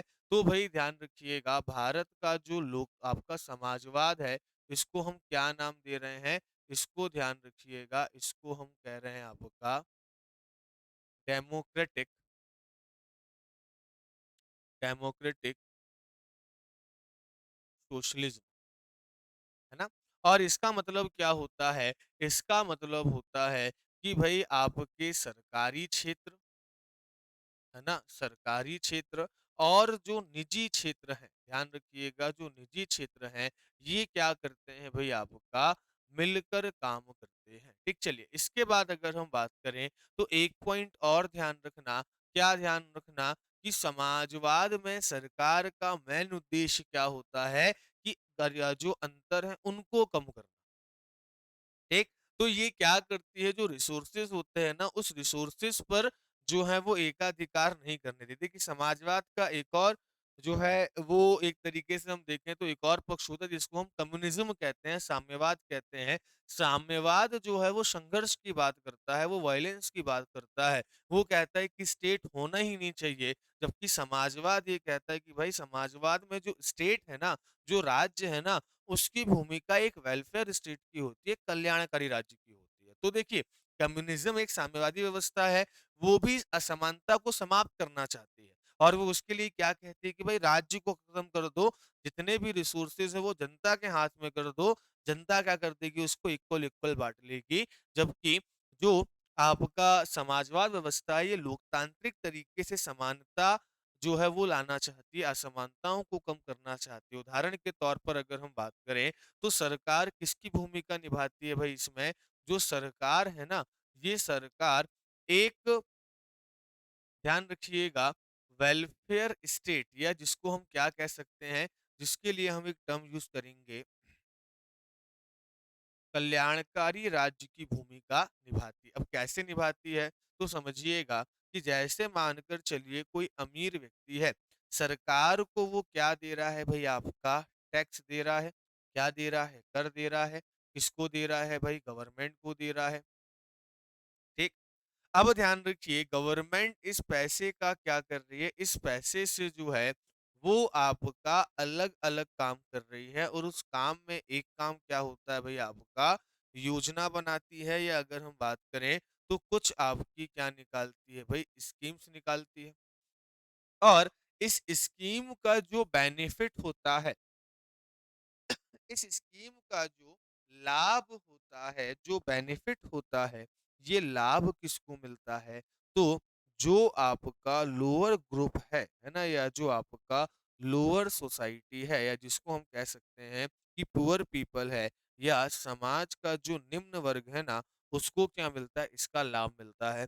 तो इसके करने से क्या होता है कि भई इसका भी जो लाइफ़स्टाइल है, या इसका जो जीवन स्तर है, वो क्या होता है? सुधरता है। और इससे क्या होती है भई? इससे जो असमानता है ना, उस असमानता या अनइक्वालिटी में क्या आती है? कमी आती है। तो ये चीज़ क्या रखिएगा आप ध्यान रखिएगा, ये कैसी व्यवस्था हो गई? एक तरीके की समाजवाद व्यवस्था हो गई। अब आते हैं पंथ निरपेक्ष पर। तो पंथ निरपेक्ष का मतलब समझिएगा, पंथ निरपेक्ष के मतलब होते हैं 2, ठीक? तो जहाँ पर भी सेक्युलर शब्द आ जाए, तो ध्यान रखिएगा भाई साहब, इस सेक्युलर शब्द के जो है ना, वो आपके क्या होंगे भाई? 2 अर्थ होंगे, ठीक? ध्यान रखिएगा, कितने अर्थ होंगे आपके? 2 अर्थ होंगे, 2 मीनिंग होंगे। अब भाई साहब ये 2 मीनिंग कौन-कौन से होंगे? तो ध्यान रखिएगा, पहली बात जो है वो क्या कहता है? पहला कहता है कि राज्य का है ना, राज्य का कोई भी क्या नहीं होगा, राष्ट्रीय धर्म, कोई भी नेशनल रिलीजन जो है वो आपका नहीं होगा। तो पहला पॉइंट क्या कह रहा है कि जो स्टेट है ना या जो कंट्री है उसका कोई भी ध्यान रखिएगा, नेशनल रिलीजन जो है वो आपका नहीं होना चाहिए। और दूसरा क्या कहता है, दूसरा कहता है कि भाई जो ये राज्य है ना, ये जो आपका स्टेट है ना, ये क्या करेगा, सभी धर्मों के साथ, ध्यान रखना क्या, सभी धर्मों के साथ क्या करेगा कि भाई आपका समान व्यवहार करेगा। क्या करेगा, सामान्य व्यवहार करेगा। मतलब कि भाई जो आपका स्टेट है, ये स्टेट क्या करेगा, ये आपका जो है वो इक्वल मानेगा। किसको भाई मानेगा, इक्वल ट्रीट करेगा। ध्यान रखिएगा, इक्वल ट्रीट करेगा किसके साथ भाई, आपका सभी धर्मों के साथ। तो इस पॉइंट को क्या रखिएगा, ध्यान रखिएगा कि धर्मनिरपेक्ष का क्या मतलब होता है। तो धर्मनिरपेक्ष के दो मतलब होते हैं। पहला मतलब तो क्या हो गया कि भाई जो राज्य है ना, इस राज्य का कोई भी राष्ट्रीय धर्म नहीं होगा। जैसे कि अगर हम भारत की बात करते हैं तो भारत धर्मनिरपेक्ष राज्य है। अब इस धर्मनिरपेक्ष राज्य का मतलब क्या हो गया, इसका मतलब ये हो गया कि भाई भारत का कोई भी राष्ट्रीय धर्म नहीं होगा, पहली बात। और दूसरा कि भारत जो है ना वो सभी धर्मों के साथ क्या करेगा, समान व्यवहार करेगा। तो इस पॉइंट को क्या रखिएगा दोस्तों, याद रखिएगा। बढ़ते हैं आपका आगे की और तो यहाँ पर हमने ये विशेषता भी देख ली। चलिए अब देखते हैं हमारी अगली विशेषता क्या कहती है भाई। चलिए, अगली विशेषता है एकल नागरिकता। अब एकल नागरिकता, सिंगल सिटीजनशिप का मतलब क्या होता है। अगर कोई पूछे आपसे कि भाई आपकी राष्ट्रीयता क्या है, आपकी नागरिकता क्या है, आपकी नेशनलिटी क्या है, तो आप क्या जवाब देंगे?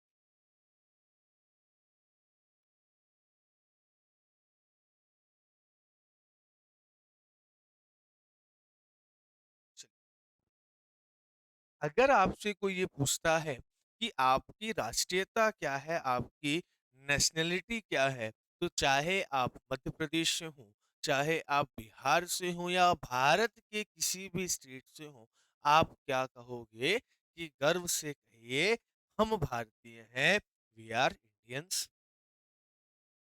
इसका मतलब क्या है कि आप कहीं भी जा रहे हैं या आपको कोई भी अधिकार संविधान अगर दे रहा है, तो वो किसी राज्य के निवासी के तौर पर नहीं, बल्कि भारत के नागरिक के रूप में दे रहा है।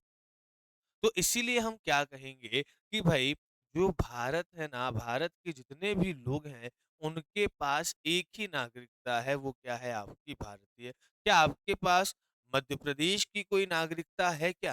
नहीं। क्या आपके पास बिहार की कोई नागरिकता है क्या? नहीं।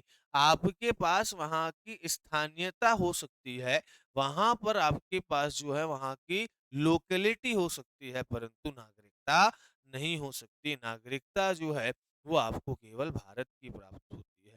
आधार कार्ड, चाहे पैन कार्ड हो, चाहे वो आपका वोटर आईडी कार्ड हो, ये सब आपकी नागरिकता क्या बताते हैं, भारतीय बताते हैं।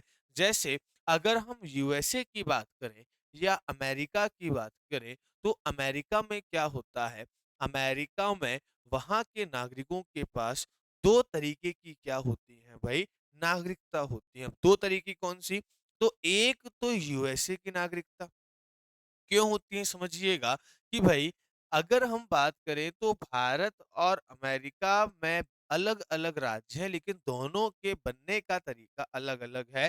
भारत किसी राज्य का समझौता नहीं है कि राज्यों ने मिलकर भारत बना दिया, बल्कि भारत ने अपने प्रशासन को बेहतर रूप से चलाने के लिए उसको क्या किया, हमने अलग-अलग राज्यों में बाँट दिया। इससे क्या होगा, हमको प्रशासन में आसानी होगी। पर यूएसए में क्या था कि यूएसए में जो है वो 13 राज्यों ने मिलकर शुरुआत में 13 छोटे-छोटे स्टेट्स थे। उन सब ने कहा हम छोटे-छोटे हैं तो हम क्या करते हैं, मिलकर ना एक बड़ी हम जो है वो क्या बना लेते हैं, कंट्री बना लेते हैं, जिससे हम एक कंट्री के रूप में क्या करेंगे, काम करेंगे। तो वहाँ पर क्या किया कि अलग-अलग स्टेट्स ने छोटे-छोटे, कैलिफ़ोर्निया हो गया, न्यूयॉर्क हो गया, है ना? ऐसे कर के आपके जो छोटे-छोटे स्टेट्स थे, इन्होंने क्या कर लिया भई, मिलकर जो है वो आपका एक कंट्री बना ली और उस कंट्री का नाम क्या पड़ा, यूनाइटेड स्टेट्स ऑफ अमेरिका, संयुक्त राज्य संघ। ठीक? या अगर सॉरी, संयुक्त राज्य संघ कह रहा हूँ, ठीक? कि आपका जो है USA, United state of America जो है वो आपका पड़ा, ठीक? चलिए, अगर हम आगे बात करें, तो वहाँ पर वहाँ के जो नागरिक हैं, उनके पास 2 नागरिकता है। एक अधिकार उनको यूएसए के नागरिक होने के तौर पर मिलते हैं और कुछ अधिकार उनको उस स्टेट के नागरिक होने के तौर पर मिलते हैं। तो जो अमेरिका के लोग हैं ना भाई साहब, इन अमेरिका के लोगों के पास क्या होता है, अमेरिका के लोगों के पास 2 प्रकार की नागरिकता होती है, एक राज्य की होती है और एक कहाँ की होती है, अमेरिका की होती है। अगर कोई कैलिफ़ोर्निया का कोई व्यक्ति होगा ना, तो उस कैलिफ़ोर्निया के व्यक्ति के पास ध्यान रखिएगा, एक नागरिकता कैलिफ़ोर्निया की होगी और एक नागरिकता अमेरिका की होगी। चलिए, लेकिन भारत में क्या है भई?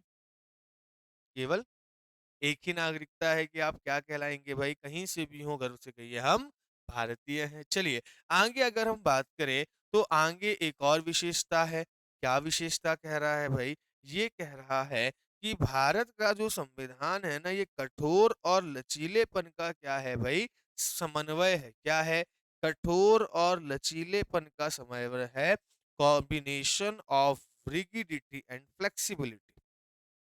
अब कठोर और लचीलापन क्या होता है, ये तो अभी-अभी हमने समझा था थोड़ी देर पहले, जहाँ पर मैंने आपको संविधान के प्रकार बताए थे कि भाई ऐसा संविधान जिसमें आसानी से परिवर्तन हो जाए, वो क्या होगा, आपका फ्लेक्सिबल कॉन्स्टिट्यूशन होगा, या उसको हम क्या कहेंगे भाई, आपका नम्य या लचीला संविधान कहेंगे। और ऐसा संविधान जिसमें बहुत आसानी से परिवर्तन ना हो, जिसमें क्या हो भाई, आपका परिवर्तन कठिन हो, ऐसे को हम क्या कहेंगे भाई, आपका ऐसे संविधान को हम कठोर संविधान कहेंगे। अब एक चीज समझिएगा कि अब भारत का संविधान कैसा है, तो ध्यान रखना कि भाई भारत का जो संविधान है ना, वो ना ही कठोर है ज्यादा, ना ही लचीला है ज्यादा। वो कैसा है भाई, ध्यान रखिएगा, वो जो संविधान है ना, वो आपका दोनों का मिक्सचर है। मतलब उसमें कुछ गुण कठोरता के भी हैं और उसमें कुछ गुण क्या है भाई, आपके फ्लेक्सिबिलिटी के भी है। जैसे अगर हम बात करें, तो भाई ये जो भारत का संविधान है, ये भारत का संविधान जो है, इसको हम क्या कह रहे हैं? हम कह रहे हैं कि मिक्सचर ऑफ, क्या कह रहे हैं इसको? हम कह रहे हैं कि भाई ये क्या है आपका, mixture of, mixture of flexibility, flexibility and rigidity, है ना? या हम क्या कह रहे हैं इसको कि भाई ये जो भारत का संविधान है ना, ये आपके लचीलेपन, किसका भाई? लचीलेपन प्लस किसका भाई, आपका कठोरता का क्या है भाई? कठोरता का मिश्रण है। अब ऐसा हम क्यों कह रहे हैं, समझिएगा कि भाई अब ऐसा क्यों कहा जा रहा है, क्योंकि अगर हम बात करें कि संविधान में जो परिवर्तन होते हैं ना, भारत अगर हम संविधान में अगर हम बात करें, भारतीय संविधान में जो जो कुछ परिवर्तन होते हैं ना, ये कुछ परिवर्तन कैसे होते हैं, आसान होते हैं। कैसे होते हैं? थोड़े से इजी होते हैं। और इजी कैसे होते हैं? क्योंकि इनके लिए हमको क्या चाहिए होता है, साधारण बहुमत चाहिए होता है। क्या चाहिए होता है? साधारण बहुमत, या जिसको हम क्या कहते हैं भाई? इसको हम कहते हैं आपका सिंपल मेजॉरिटी कहते हैं। क्या कहते हैं? सिंपल मेजॉरिटी कहते हैं। और इसके अंतर्गत क्या होता है कि जितने आपके प्रेजेंट मेंबर हैं संसद में, ठीक ध्यान रखिएगा, जितने भी आपके प्रेजेंट मेंबर्स हैं, इन प्रेजेंट मेंबर्स का क्या चाहिए होता है, 50% प्लस वन अगर होता है, तो उसके बाद कोई भी बिल क्या हो जाता है, आपका पास हो जाता है। या अगर हम बात करें, कोई भी आपका प्रपोजल जो है वो पास हो जाता है। तो ये आपका जो है बहुत आसान हो गया। तो भारत के संविधान में कुछ परिवर्तन कैसे होते हैं, बहुत आसानी से हो जाते हैं। दूसरा अगर हम बात करें तो भारत के संविधान में कुछ परिवर्तन क्या होते हैं भाई आपके, कठोर होते हैं, क्या होते हैं थोड़े से हार्ड होते हैं। जैसे कि भाई इसमें क्या चाहिए होता है आपको, विशेष बहुमत चाहिए होता है। क्या चाहिए होता है? विशेष बहुमत। देखो, अब मैं आज आपको ये चीज़ बता रहा हूँ, वैसे तो मुझे ये चीज़ संविधान संशोधन में बतानी चाहिए थी, लेकिन मैं आज बता रहा हूँ, तो मैं उम्मीद करूँगा कि जब संविधान संशोधन पढ़ाऊँगा तब मैं आपको यहाँ पर इतनी डिटेल नहीं बताऊँगा। ठीक, चलिए। तो विशेष बहुमत का मतलब क्या होता है? विशेष बहुमत को हम क्या कहते हैं भई आपका, स्पेशल मेजॉरिटी कहते हैं। क्या कहते हैं भई आपका? स्पेशल मेजॉरिटी कहते हैं। और स्पेशल मेजॉरिटी का मतलब क्या होता है? तो स्पेशली मेजॉरिटी का मतलब होता है आपका 50% या 50% प्लस 1 ऑफ टोटल मेंबर्स। ध्यान रखिएगा, यहाँ पर क्या है?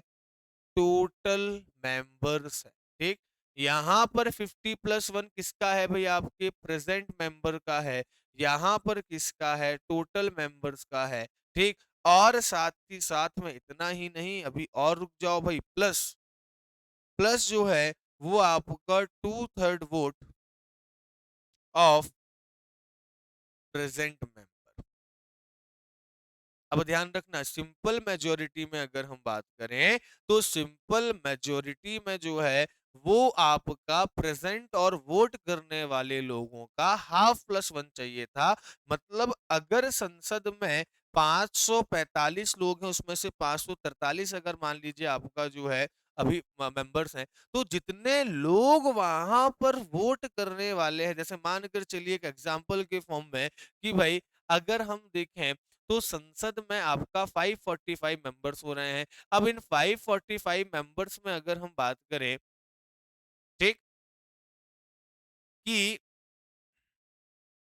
अब 200 लोग मान के चलो आए हैं, और 200 लोग अगर मानकर चलिए आए हैं, तो अगर कोई बिल आता है और उसको 100+1 मिल जाता है, क्योंकि 200 का आधा कितना हुआ? 100, है ना? और 100 से एक ज्यादा उनको चाहिए, तो वो क्या हो गया? 50%+1। लेकिन अगर मानकर चलिए सिंपल में अगर हम स्पेशल मेजोरिटी की बात करते हैं, तो स्पेशल मेजोरिटी में हमको भाई टोटल मेंबर्स का मतलब जितने टोटल मेंबर्स है ना, चाहे लोकसभा में हो, चाहे वो किस में हो, राज्यसभा में हो, चाहे वो बिल किस में आया हो, विधानसभाओं में आया हो, तो जितने भी आपके वहां के टोटल मेंबर्स हैं उनका आधा चाहिए, प्लस जितने लोग आए हैं उनका 2/3 चाहिए भाई साहब। तो ये प्रक्रिया क्या है? कुछ कठिन है।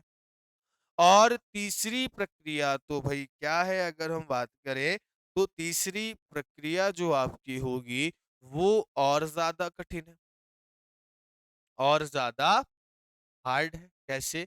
कि भाई उसमें क्या चाहिए होता है? उसमें आपको विशेष बहुमत तो चाहिए। कौन सा वाला विशेष बहुमत भाई? ध्यान रखिएगा, ये जो हमने स्पेशल मेजोरिटी की बात की ये तो चाहिए ही है, प्लस अगर हम बात करें तो हाफ से ज्यादा राज्यों की सहमति चाहिए होती है। ठीक, ध्यान रखिएगा, उनका अप्रूवल चाहिए होता है। तो हम देखते हैं कि मध्य भारत का जो संविधान है उसमें कुछ परिवर्तन आसानी से हो रहे हैं, कुछ कठोरता से हो रहे हैं, कुछ बहुत ही कठोर हो रहे हैं। इसीलिए हमने क्या कहा कि भाई भारत का संविधान ना तो फ्लेक्सिबल है, ना तो बहुत ज्यादा हार्ड है, ये दोनों का क्या है भाई? ध्यान रखिएगा, आपका मिक्सचर है। ठीक, चलिए।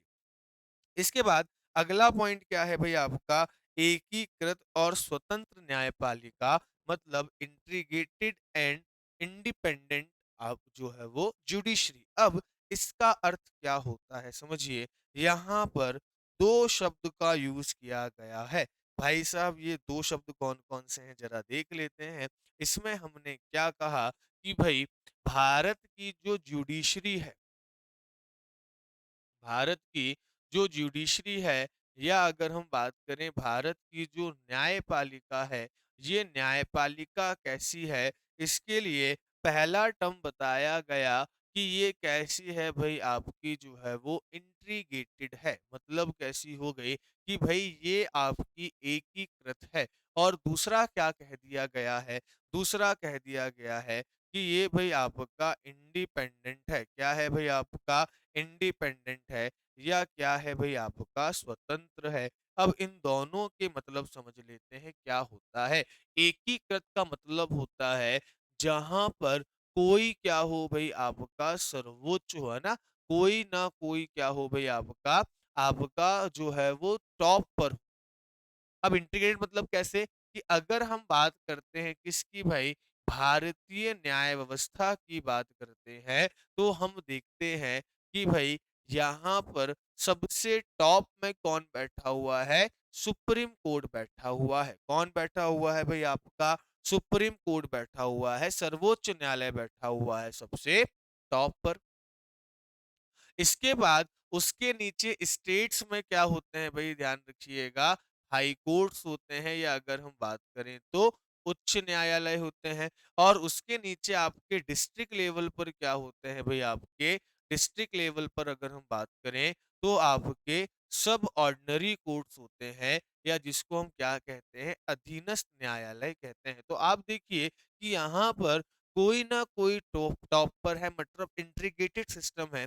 सुप्रीम कोर्ट या जो आपका न्याय व्यवस्था है, उस न्याय व्यवस्था में सर्वोच्च पर कोई ना कोई बैठा हुआ है। आप देखेंगे डिस्ट्रिक्ट कोर्ट के खिलाफ कोई डिसीजन हो, तो उसके लिए आप कहाँ चले जाते हैं? हाई कोर्ट चले जाते हैं। हाई कोर्ट से अगर आप मान लीजिए सेटिस्फाइड नहीं है, तो कहाँ चले गए आप? सुप्रीम कोर्ट चले गए। मतलब अगर हम देखें तो ये पूरी इंटीग्रेटेड व्यवस्था है, टॉप पर कोई ना कोई है। और दूसरा क्या है? इंडिपेंडेंट है। अब अगर हम बात करें तो भारत के जो कोर्ट होते हैं, भारत की जो न्यायपालिका है, ये ध्यान रखिएगा आपका क्या करती है भाई, स्वतंत्र होकर काम करती है। क्या काम करती है भाई आपका? स्वतंत्र होकर काम करती है, इंडिपेंडेंट होकर काम करती है। तो भाई किससे स्वतंत्र होकर काम करती है? तो ध्यान रखिएगा वो आपकी विधायिका, है ना? या जिसको हम क्या कहें भाई आपका लेजिस्लेटिव कह दें, जो कानून बनाने वाली संसद है या विधानसभा है, उससे इंडिपेंडेंट होकर काम करती है। साथ ही साथ में अगर हम बात करें तो जो आपकी कार्यपालिका है, जो आपकी क्या है भाई, एग्जीक्यूटिव बॉडी है, उस एग्जीक्यूटिव बॉडी से भी क्या करती है भाई, ध्यान रखिएगा, फ्री होकर ये काम करती है ना? कि जो न्यायपालिका है वो आपका सरकार से और जो संसद है या विधानसभा है उससे फ्री होकर काम करती है। और इसीलिए हम देखेंगे तो संविधान में कुछ प्रावधान किए गए हैं जिससे जो है वो क्या हो भाई, उनकी स्वतंत्रता बनी रहे। और जब स्वतंत्र होंगे तो उसका फायदा क्या होगा, कि भाई अगर स्वतंत्र है तो उसका फायदा क्या होगा, उसका हमको जो है वो प्रॉफिट क्या होगा? तो प्रॉफिट ये होगा कि भई जो कोर्ट है ना, ये कोर्ट क्या करेगी आपका, बिना दबाव के काम करेगी। क्या करेगी भई आपका? बिना दबाव के काम करेगी सरकार के। तो इससे इसके जो निर्णय होंगे ना, ये निर्णय ध्यान रखिएगा, आपके जो हैं वो न्याय संगत होंगे, मतलब सही गलत में आपका जस्टिसेबल जो है उसके निर्णय होंगे। तो इसके लिए बहुत सारी व्यवस्था संविधान में की गई। जब हम सुप्रीम कोर्ट पढ़ेंगे या हाई कोर्ट पढ़ेंगे तब हम देखेंगे कि भाई इसमें क्या होता है कि ये जो आपके न्यायालय होते हैं ना, इस न्यायालय में जो जज की नियुक्ति भी होती है वो सरकार नहीं करती है भाई साहब, वो कौन करता है? कॉलेजियन सिस्टम करता है। और न्यायाधीश को हटाने की प्रक्रिया भी क्या है भाई आपकी, बहुत कठिन है, उसको इतना आसानी से हटाया नहीं जा सकता। तो जब उनको आपके पद की सुरक्षा प्राप्त हो, इनकी नियुक्ति के बाद सरकार या संसद कोई भी नकारात्मक परिवर्तन इनकी सुविधाओं में या इनकी शक्तियों में नहीं कर सकती। तो ये कुछ सुरक्षाएं दी गई हैं जिसके तहत क्या होता है भाई, ये स्वतंत्र होकर क्या करें, आपका काम करें। तो हमारे यहाँ की स्वतंत्र जो न्यायपालिका है वो एकीकृत भी है, मतलब टॉप पर सुप्रीम कोर्ट बैठा हुआ है, उसके नीचे सब ऑर्डिनरी कोर्ट है। तो पूरा एक तरीके से ये क्रम बना हुआ है। प्लस क्या है भाई, आपकी इंडिपेंडेंट भी है। चलिए, इसके बाद आगे आते हैं, अगला क्या है भाई, राज्य के नीति निदेशक तत्व, directive principles of state policy. इसका मतलब क्या होता है, ध्यान रखिएगा। जब आप संविधान का क्या पढ़ेंगे, जब संविधान का आप पढ़ेंगे भाग 4, उस भाग 4 में कुछ ऐसे प्रिंसिपल, कुछ ऐसे निर्देश बताए गए हैं जो क्या करना चाहिए, सरकार को फॉलो करना चाहिए या संसद को कानून बनाते समय फॉलो करना चाहिए। इनको कहा गया directive principles of state policy, मतलब ऐसे सिद्धांत जो राज्य के नीति निर्माण, जब भी वो कोई पॉलिसी बना रहा है, जब भी कोई वो योजना बना रहा है, जब भी वो कोई कार्य कर रहा है, तो वो एक बार डीपीएसपी को देख ले कि उनके हिसाब से काम हो रहे हैं या नहीं हो रहे। जैसे आप देखेंगे कि भाई जो पेंशन वगैरह दी जाती है बुजुर्गों को, या जो आपके जो दिव्यांग लोग हैं उनको जो पेंशन दी जा रही है, या जो सरकार पोषण के लिए काम कर रही है, न्यूट्रिशन के लिए काम कर रही है, जो सरकार पर्यावरण के लिए काम कर रही है, जो पंचायत व्यवस्था हो गई, या अभी जो यूसीसी आ रहा है ये व्यवस्था हो गई, ये सारी व्यवस्थाएं अगर हम बात करें ना, तो ये कहाँ लिखी हुई है? डीपीएसपी में लिखी हुई है। ये सरकार को ऐसे काम करने के लिए प्रेरित कौन करता है? डीपीएसपी करता है, क्योंकि उसमें कुछ ऐसे सिद्धांत बताए गए हैं जो सरकार को, जिनको फॉलो करना सरकार की नैतिक, और नैतिक के साथ-साथ क्या है भई आपकी राजनैतिक जो है वो ज़िम्मेदारी है। फिर अगर हम बात करें तो संघीय शासन प्रणाली, अब देखिए थोड़ा-सा अंतर समझिएगा कि शासन व्यवस्था भी अगर हम बात करें तो कितने प्रकार की हो सकती है भई? शासन व्यवस्था 2 प्रकार की हो सकती है, ठीक? अगर हम देखें तो शासन व्यवस्था जो है वो शक्तियों के पृथक्करण के आधार पर, ठीक? कितने प्रकार की हो सकती है? शासन व्यवस्था जो है वो आपकी 2 प्रकार की हो सकती है। एक होती है एकात्मक, है ना? या जिसको हम कहते हैं एकीकृत, या जिसको हम कहते हैं आपका इंटीग्रेटेड। और दूसरी कौन-सी होती है संघात्मक, या जिसको हम क्या कहते हैं आपका फेडरल सिस्टम कहते हैं। अब इन दोनों में व्यवस्था क्या होती है कि यहाँ पर ध्यान रखिएगा एक ही सरकार होती है ना? कौन-सी? केवल केंद्र। शक्ति भी क्या होती है? उसी के पास होती है। शक्तिशाली कौन होता है आपका? केंद्र होता है ना? लेकिन अगर हम बात करें संघात्मक का मतलब क्या होता है? संघात्मक का मतलब ये होता है कि जहाँ पर क्या हो भई आपकी 2 सरकारें काम कर रही हों। जैसे कि अगर हम बात करें तो भारत में आप देखेंगे कौन-सी सरकार है, एक देखोगे तो आपकी एक है केंद्र सरकार और दूसरी कौन-सी है भई आपकी राज्य सरकार। दूसरा, दोनों के मध्य क्या हो भई आपका जो शक्ति है, जो आपके पावर है, उसका क्या हो भई विभाजन हो, या अगर हम बात करें उसमें क्या हो भई आपका डिवाइडेशन हो। तो आप देखेंगे कि हमारे यहाँ पे जो 7th शेड्यूल है ना, जब हम 7वीं अनुसूचियाँ पढ़ेंगे, जब अनुसूचियाँ हम पढ़ेंगे, तो उसमें 7th शेड्यूल में हम आएँगे।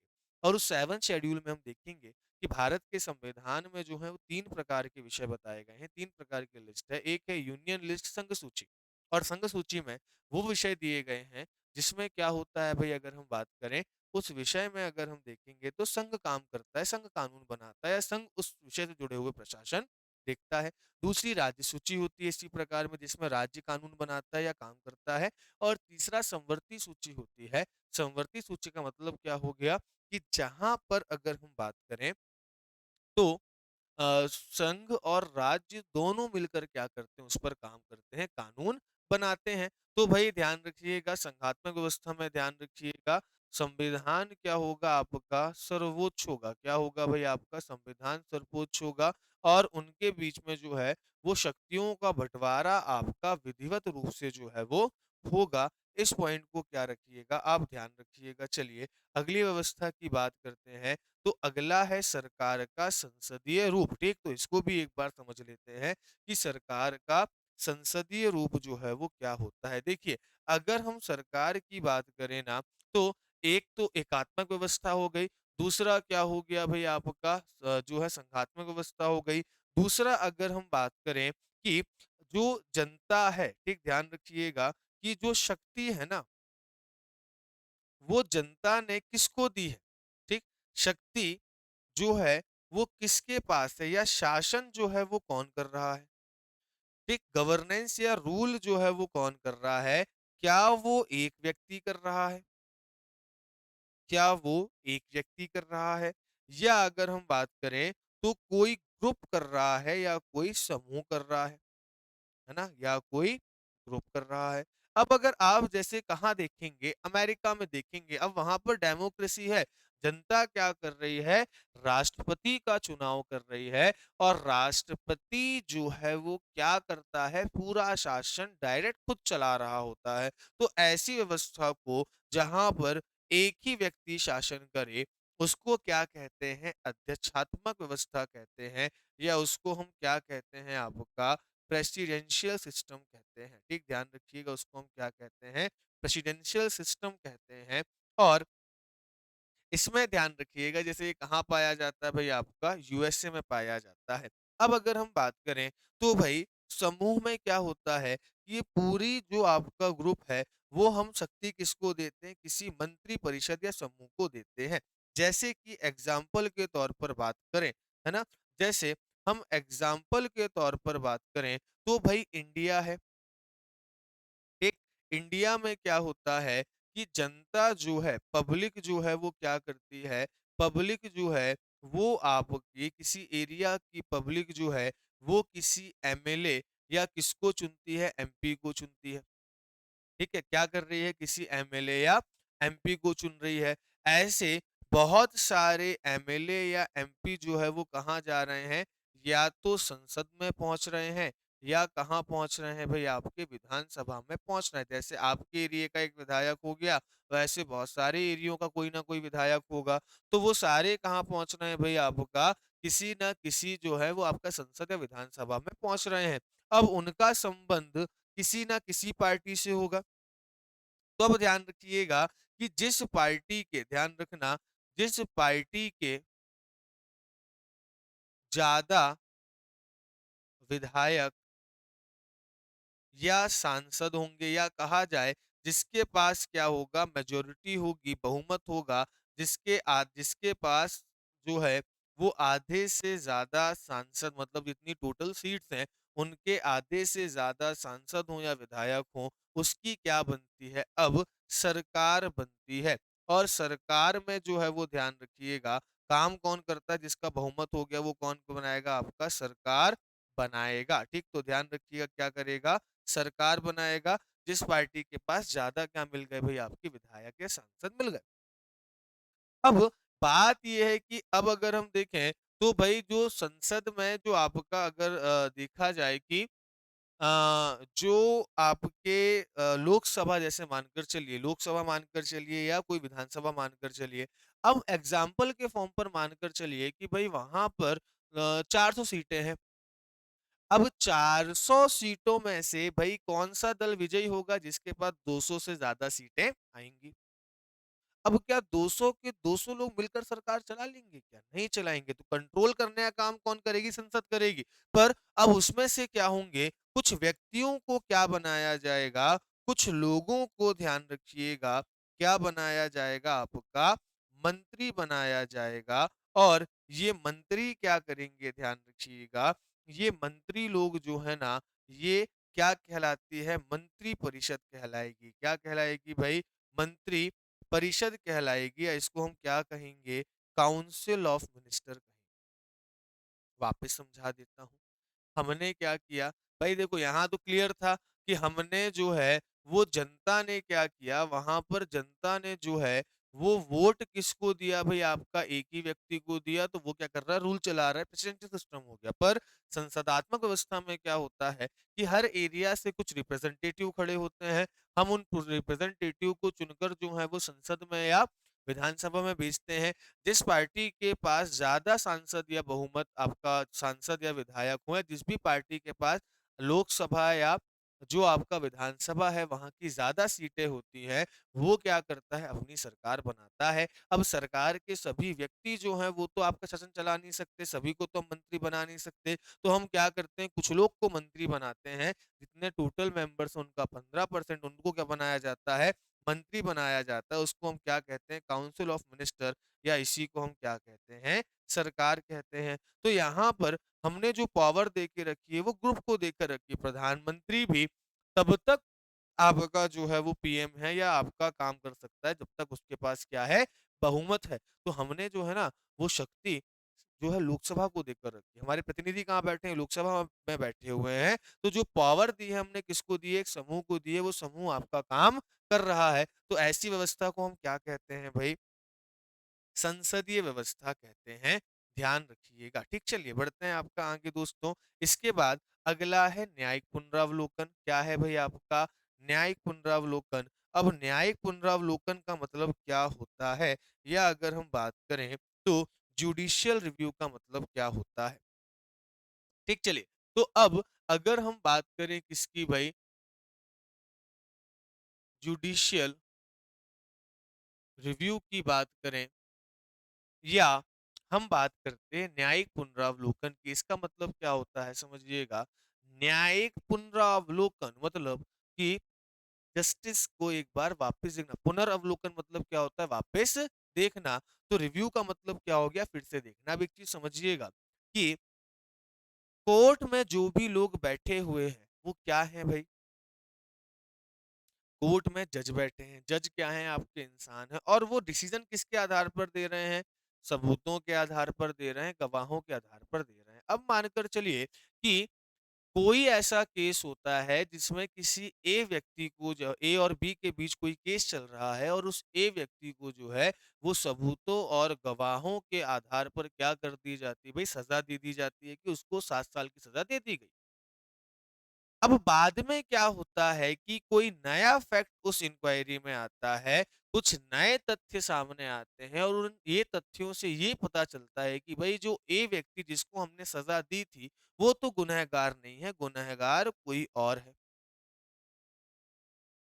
तो अब अगर मानकर चलिए, अगर सुप्रीम कोर्ट या हाई कोर्ट या कोई भी कोर्ट अपने डिसीजन को बदलने की पावर उसके पास ना हो, या अगर वो अपने निर्णय को चेंज ना कर सके, तो एक बेगुनाह व्यक्ति को भी जो है वो क्या मिल सकता है, आपका सजा मिल सकती है, उसके साथ अन्याय हो सकता है, या कोर्ट को अपनी गलती सुधारने का मौका भी नहीं मिल सकता। इसके लिए हमने क्या किया, एक जुडिशियल रिव्यू के कॉन्सेप्ट को अपनाया, जिसमें क्या हो सकता, पहली चीज तो क्या कि जो कोर्ट है, इसमें ध्यान रखिएगा, जो कोर्ट है वो अपने निर्णय को क्या कर सकती है, पहली चीज तो चेंज कर सकती है। क्या कर सकती हैं, चेंज कर सकती हैं, परिवर्तित कर सकती हैं।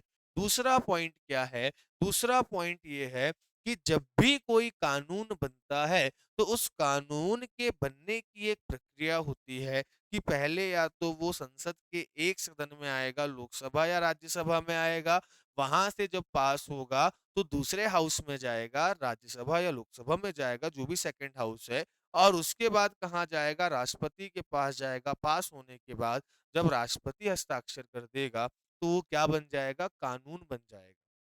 तो ये क्या देखता है, एक जुडिशियल रिव्यू ये भी होता है कि वो ये देखता है कि भाई संसद या विधायिका या जो लेजिस्लेटिव है ना, ये जो आपका कानून बना रही है, इस कानून को बनाने में जो है वो सही प्रोसेस फॉलो किया है या नहीं किया है। तो भाई यहाँ पर क्या देखती है, सही प्रोसेस या प्रक्रिया को फॉलो किया है कि नहीं किया है। अगर फॉलो नहीं किया है तो उसको अमान्य घोषित भी कर सकती है। इसको हम क्या कहते हैं, जुडिशियल रिव्यू कहते हैं। ठीक, चलिए इसके बाद आगे बात करें तो भाई अगली जो है वो विशेषता कौन सी है, तो अगली विशेषता की ओर जाती है, वो है आपका आपातकालीन प्रावधान। अभी तीनों विशेषताएं छोटी छोटी हैं, ध्यान रखिएगा।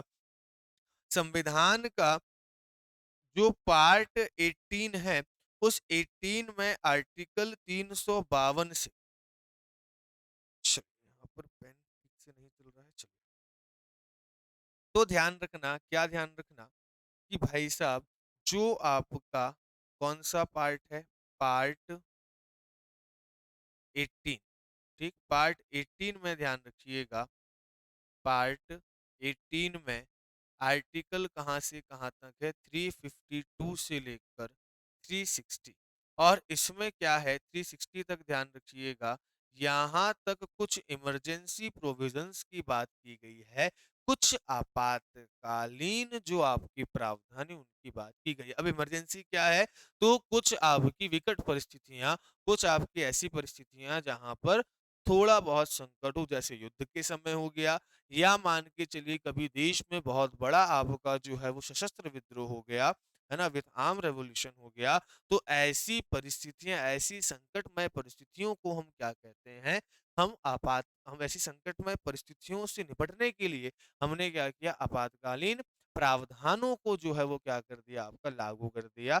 जिसमें क्या होता है, 352 आर्टिकल 352 नेशनल इमरजेंसी की बात करता है कि जब भी कभी युद्ध हो या कभी भी आपका विथाम रिजोल्यूशन होता है, या अगर हम बात करें आपका विथाम रिवोल्ट होता है या सशस्त्र विद्रोह होता है, शस्त्रों के साथ कोई विद्रोह हो जाता है देश में, दंगा फसाद शस्त्रों के साथ हो जाता है, तो ऐसी स्थितियों से निपटने के लिए सरकार क्या करती है, पूरी शक्ति अपने हाथ में ले लेती है। इस समय कुछ फंडामेंटल, कुछ मौलिक अधिकार हमारे क्या हो जाते हैं, समाप्त हो या सस्पेंड हो जाते हैं, निलंबित हो जाते हैं, उन मौलिक अधिकारों का हम प्रयोग नहीं कर सकते। और भी बहुत सारे उसमें प्रावधान होते हैं, जो हम जब इमरजेंसी का चैप्टर पढ़ेंगे तब इनको हम देखेंगे। तो अभी ये जो संघात्मक व्यवस्था है ना, कि केंद्र के पास अलग शक्ति, राज्य के पास अलग शक्ति, जब आपातकाल लगती है तो पूरी शक्ति एक ही के पास आ जाती है, किसके पास, सेंट्रल के पास आ जाती है। वैसी एक स्टेट इमरजेंसी होती है कि केंद्र सरकार के द्वारा दिए गए निर्देशों का पालन अगर राज्य सरकार ना करे, या राज्य सरकार की जो संवैधानिक व्यवस्था है वो समाप्त हो जाए, तो वहां पर केंद्र क्या कर सकती है भाई, अपनी संवैधानिक आपातकाल या कॉन्स्टिट्यूशनल इमरजेंसी या राज्य आपातकाल लगा सकती है। और ऐसे ही आर्टिकल 360 जो है वो फाइनेंशियल इमरजेंसी की बात करता है। इसके बाद अगर हम बात करें तो त्रिस्तरीय सरकार की बात हुई है हमारे संविधान में। त्रिस्तरीय सरकार कैसे, कि सबसे ऊपर अगर हम बात करें तो केंद्र में क्या है भाई, आपका केंद्र सरकार, केंद्र के बाद कौन सी सरकार होती है, राज्य सरकार होती है, और राज्य के बाद अगर हम बात करें तो क्या होती है भाई, आपकी स्थानीय सरकार भी होती है ना, क्या होती है, स्थानीय सरकार भी होती। तो ध्यान रखिएगा कि अगर हम बात करें तो थ्री टायर गवर्नमेंट मतलब तीन स्तरीय सरकार है। केंद्र के मुद्दों से बटने के लिए केंद्र सरकार है, उसके बाद सेकंड लेवल पर राज्य सरकार है, और उसके बाद सबसे नीचे लेवल पर आपकी लोकल गवर्नमेंट है, जिसमें ग्रामीण क्षेत्रों में पंचायत हो गई और शहरी क्षेत्रों में जो नगर पालिका, नगर निगम है, ये सारी चीजें हो गई। इसके बाद सार्वभौमिक वयस्क मताधिकार, या अगर हम बात करें तो भाई आपका यूनिवर्सल एडल्ट वोटिंग, जिसको हम कहते हैं सफरेज कहते हैं, इसका मतलब क्या होता है, सार्वभौमिक मतलब सभी को, जो लोग वयस्क हो जाएं, एडल्ट हो जाएं, उनको क्या है भाई, मत करने का या वोट करने का अधिकार है। तो भारत में अगर हम बात करें, इसका मतलब ये हो गया कि ऐसा व्यक्ति जो क्या हो भाई, 18 प्लस हो, ठीक, क्या हो, 18 से ज्यादा जिसकी उम्र हो, तो ऐसा कोई व्यक्ति जो क्या हो भाई, आपका 18 प्लस हो, क्या हो, 18 प्लस हो, और भाई वो भारत का नागरिक हो, उसको क्या होगा भाई, ध्यान रखिएगा, वोट देने का अधिकार होगा। ठीक, तो ध्यान रखना, उसको क्या होगा भाई, वोट देने का, वोट देने का अधिकार होगा। ठीक, किसी भी जाति, किसी भी धर्म, किसी भी मूलवंश, इन आधारों पर कोई भी भेदभाव उस व्यक्ति के साथ नहीं किया जाएगा। तो इन पॉइंट्स को ध्यान रखना।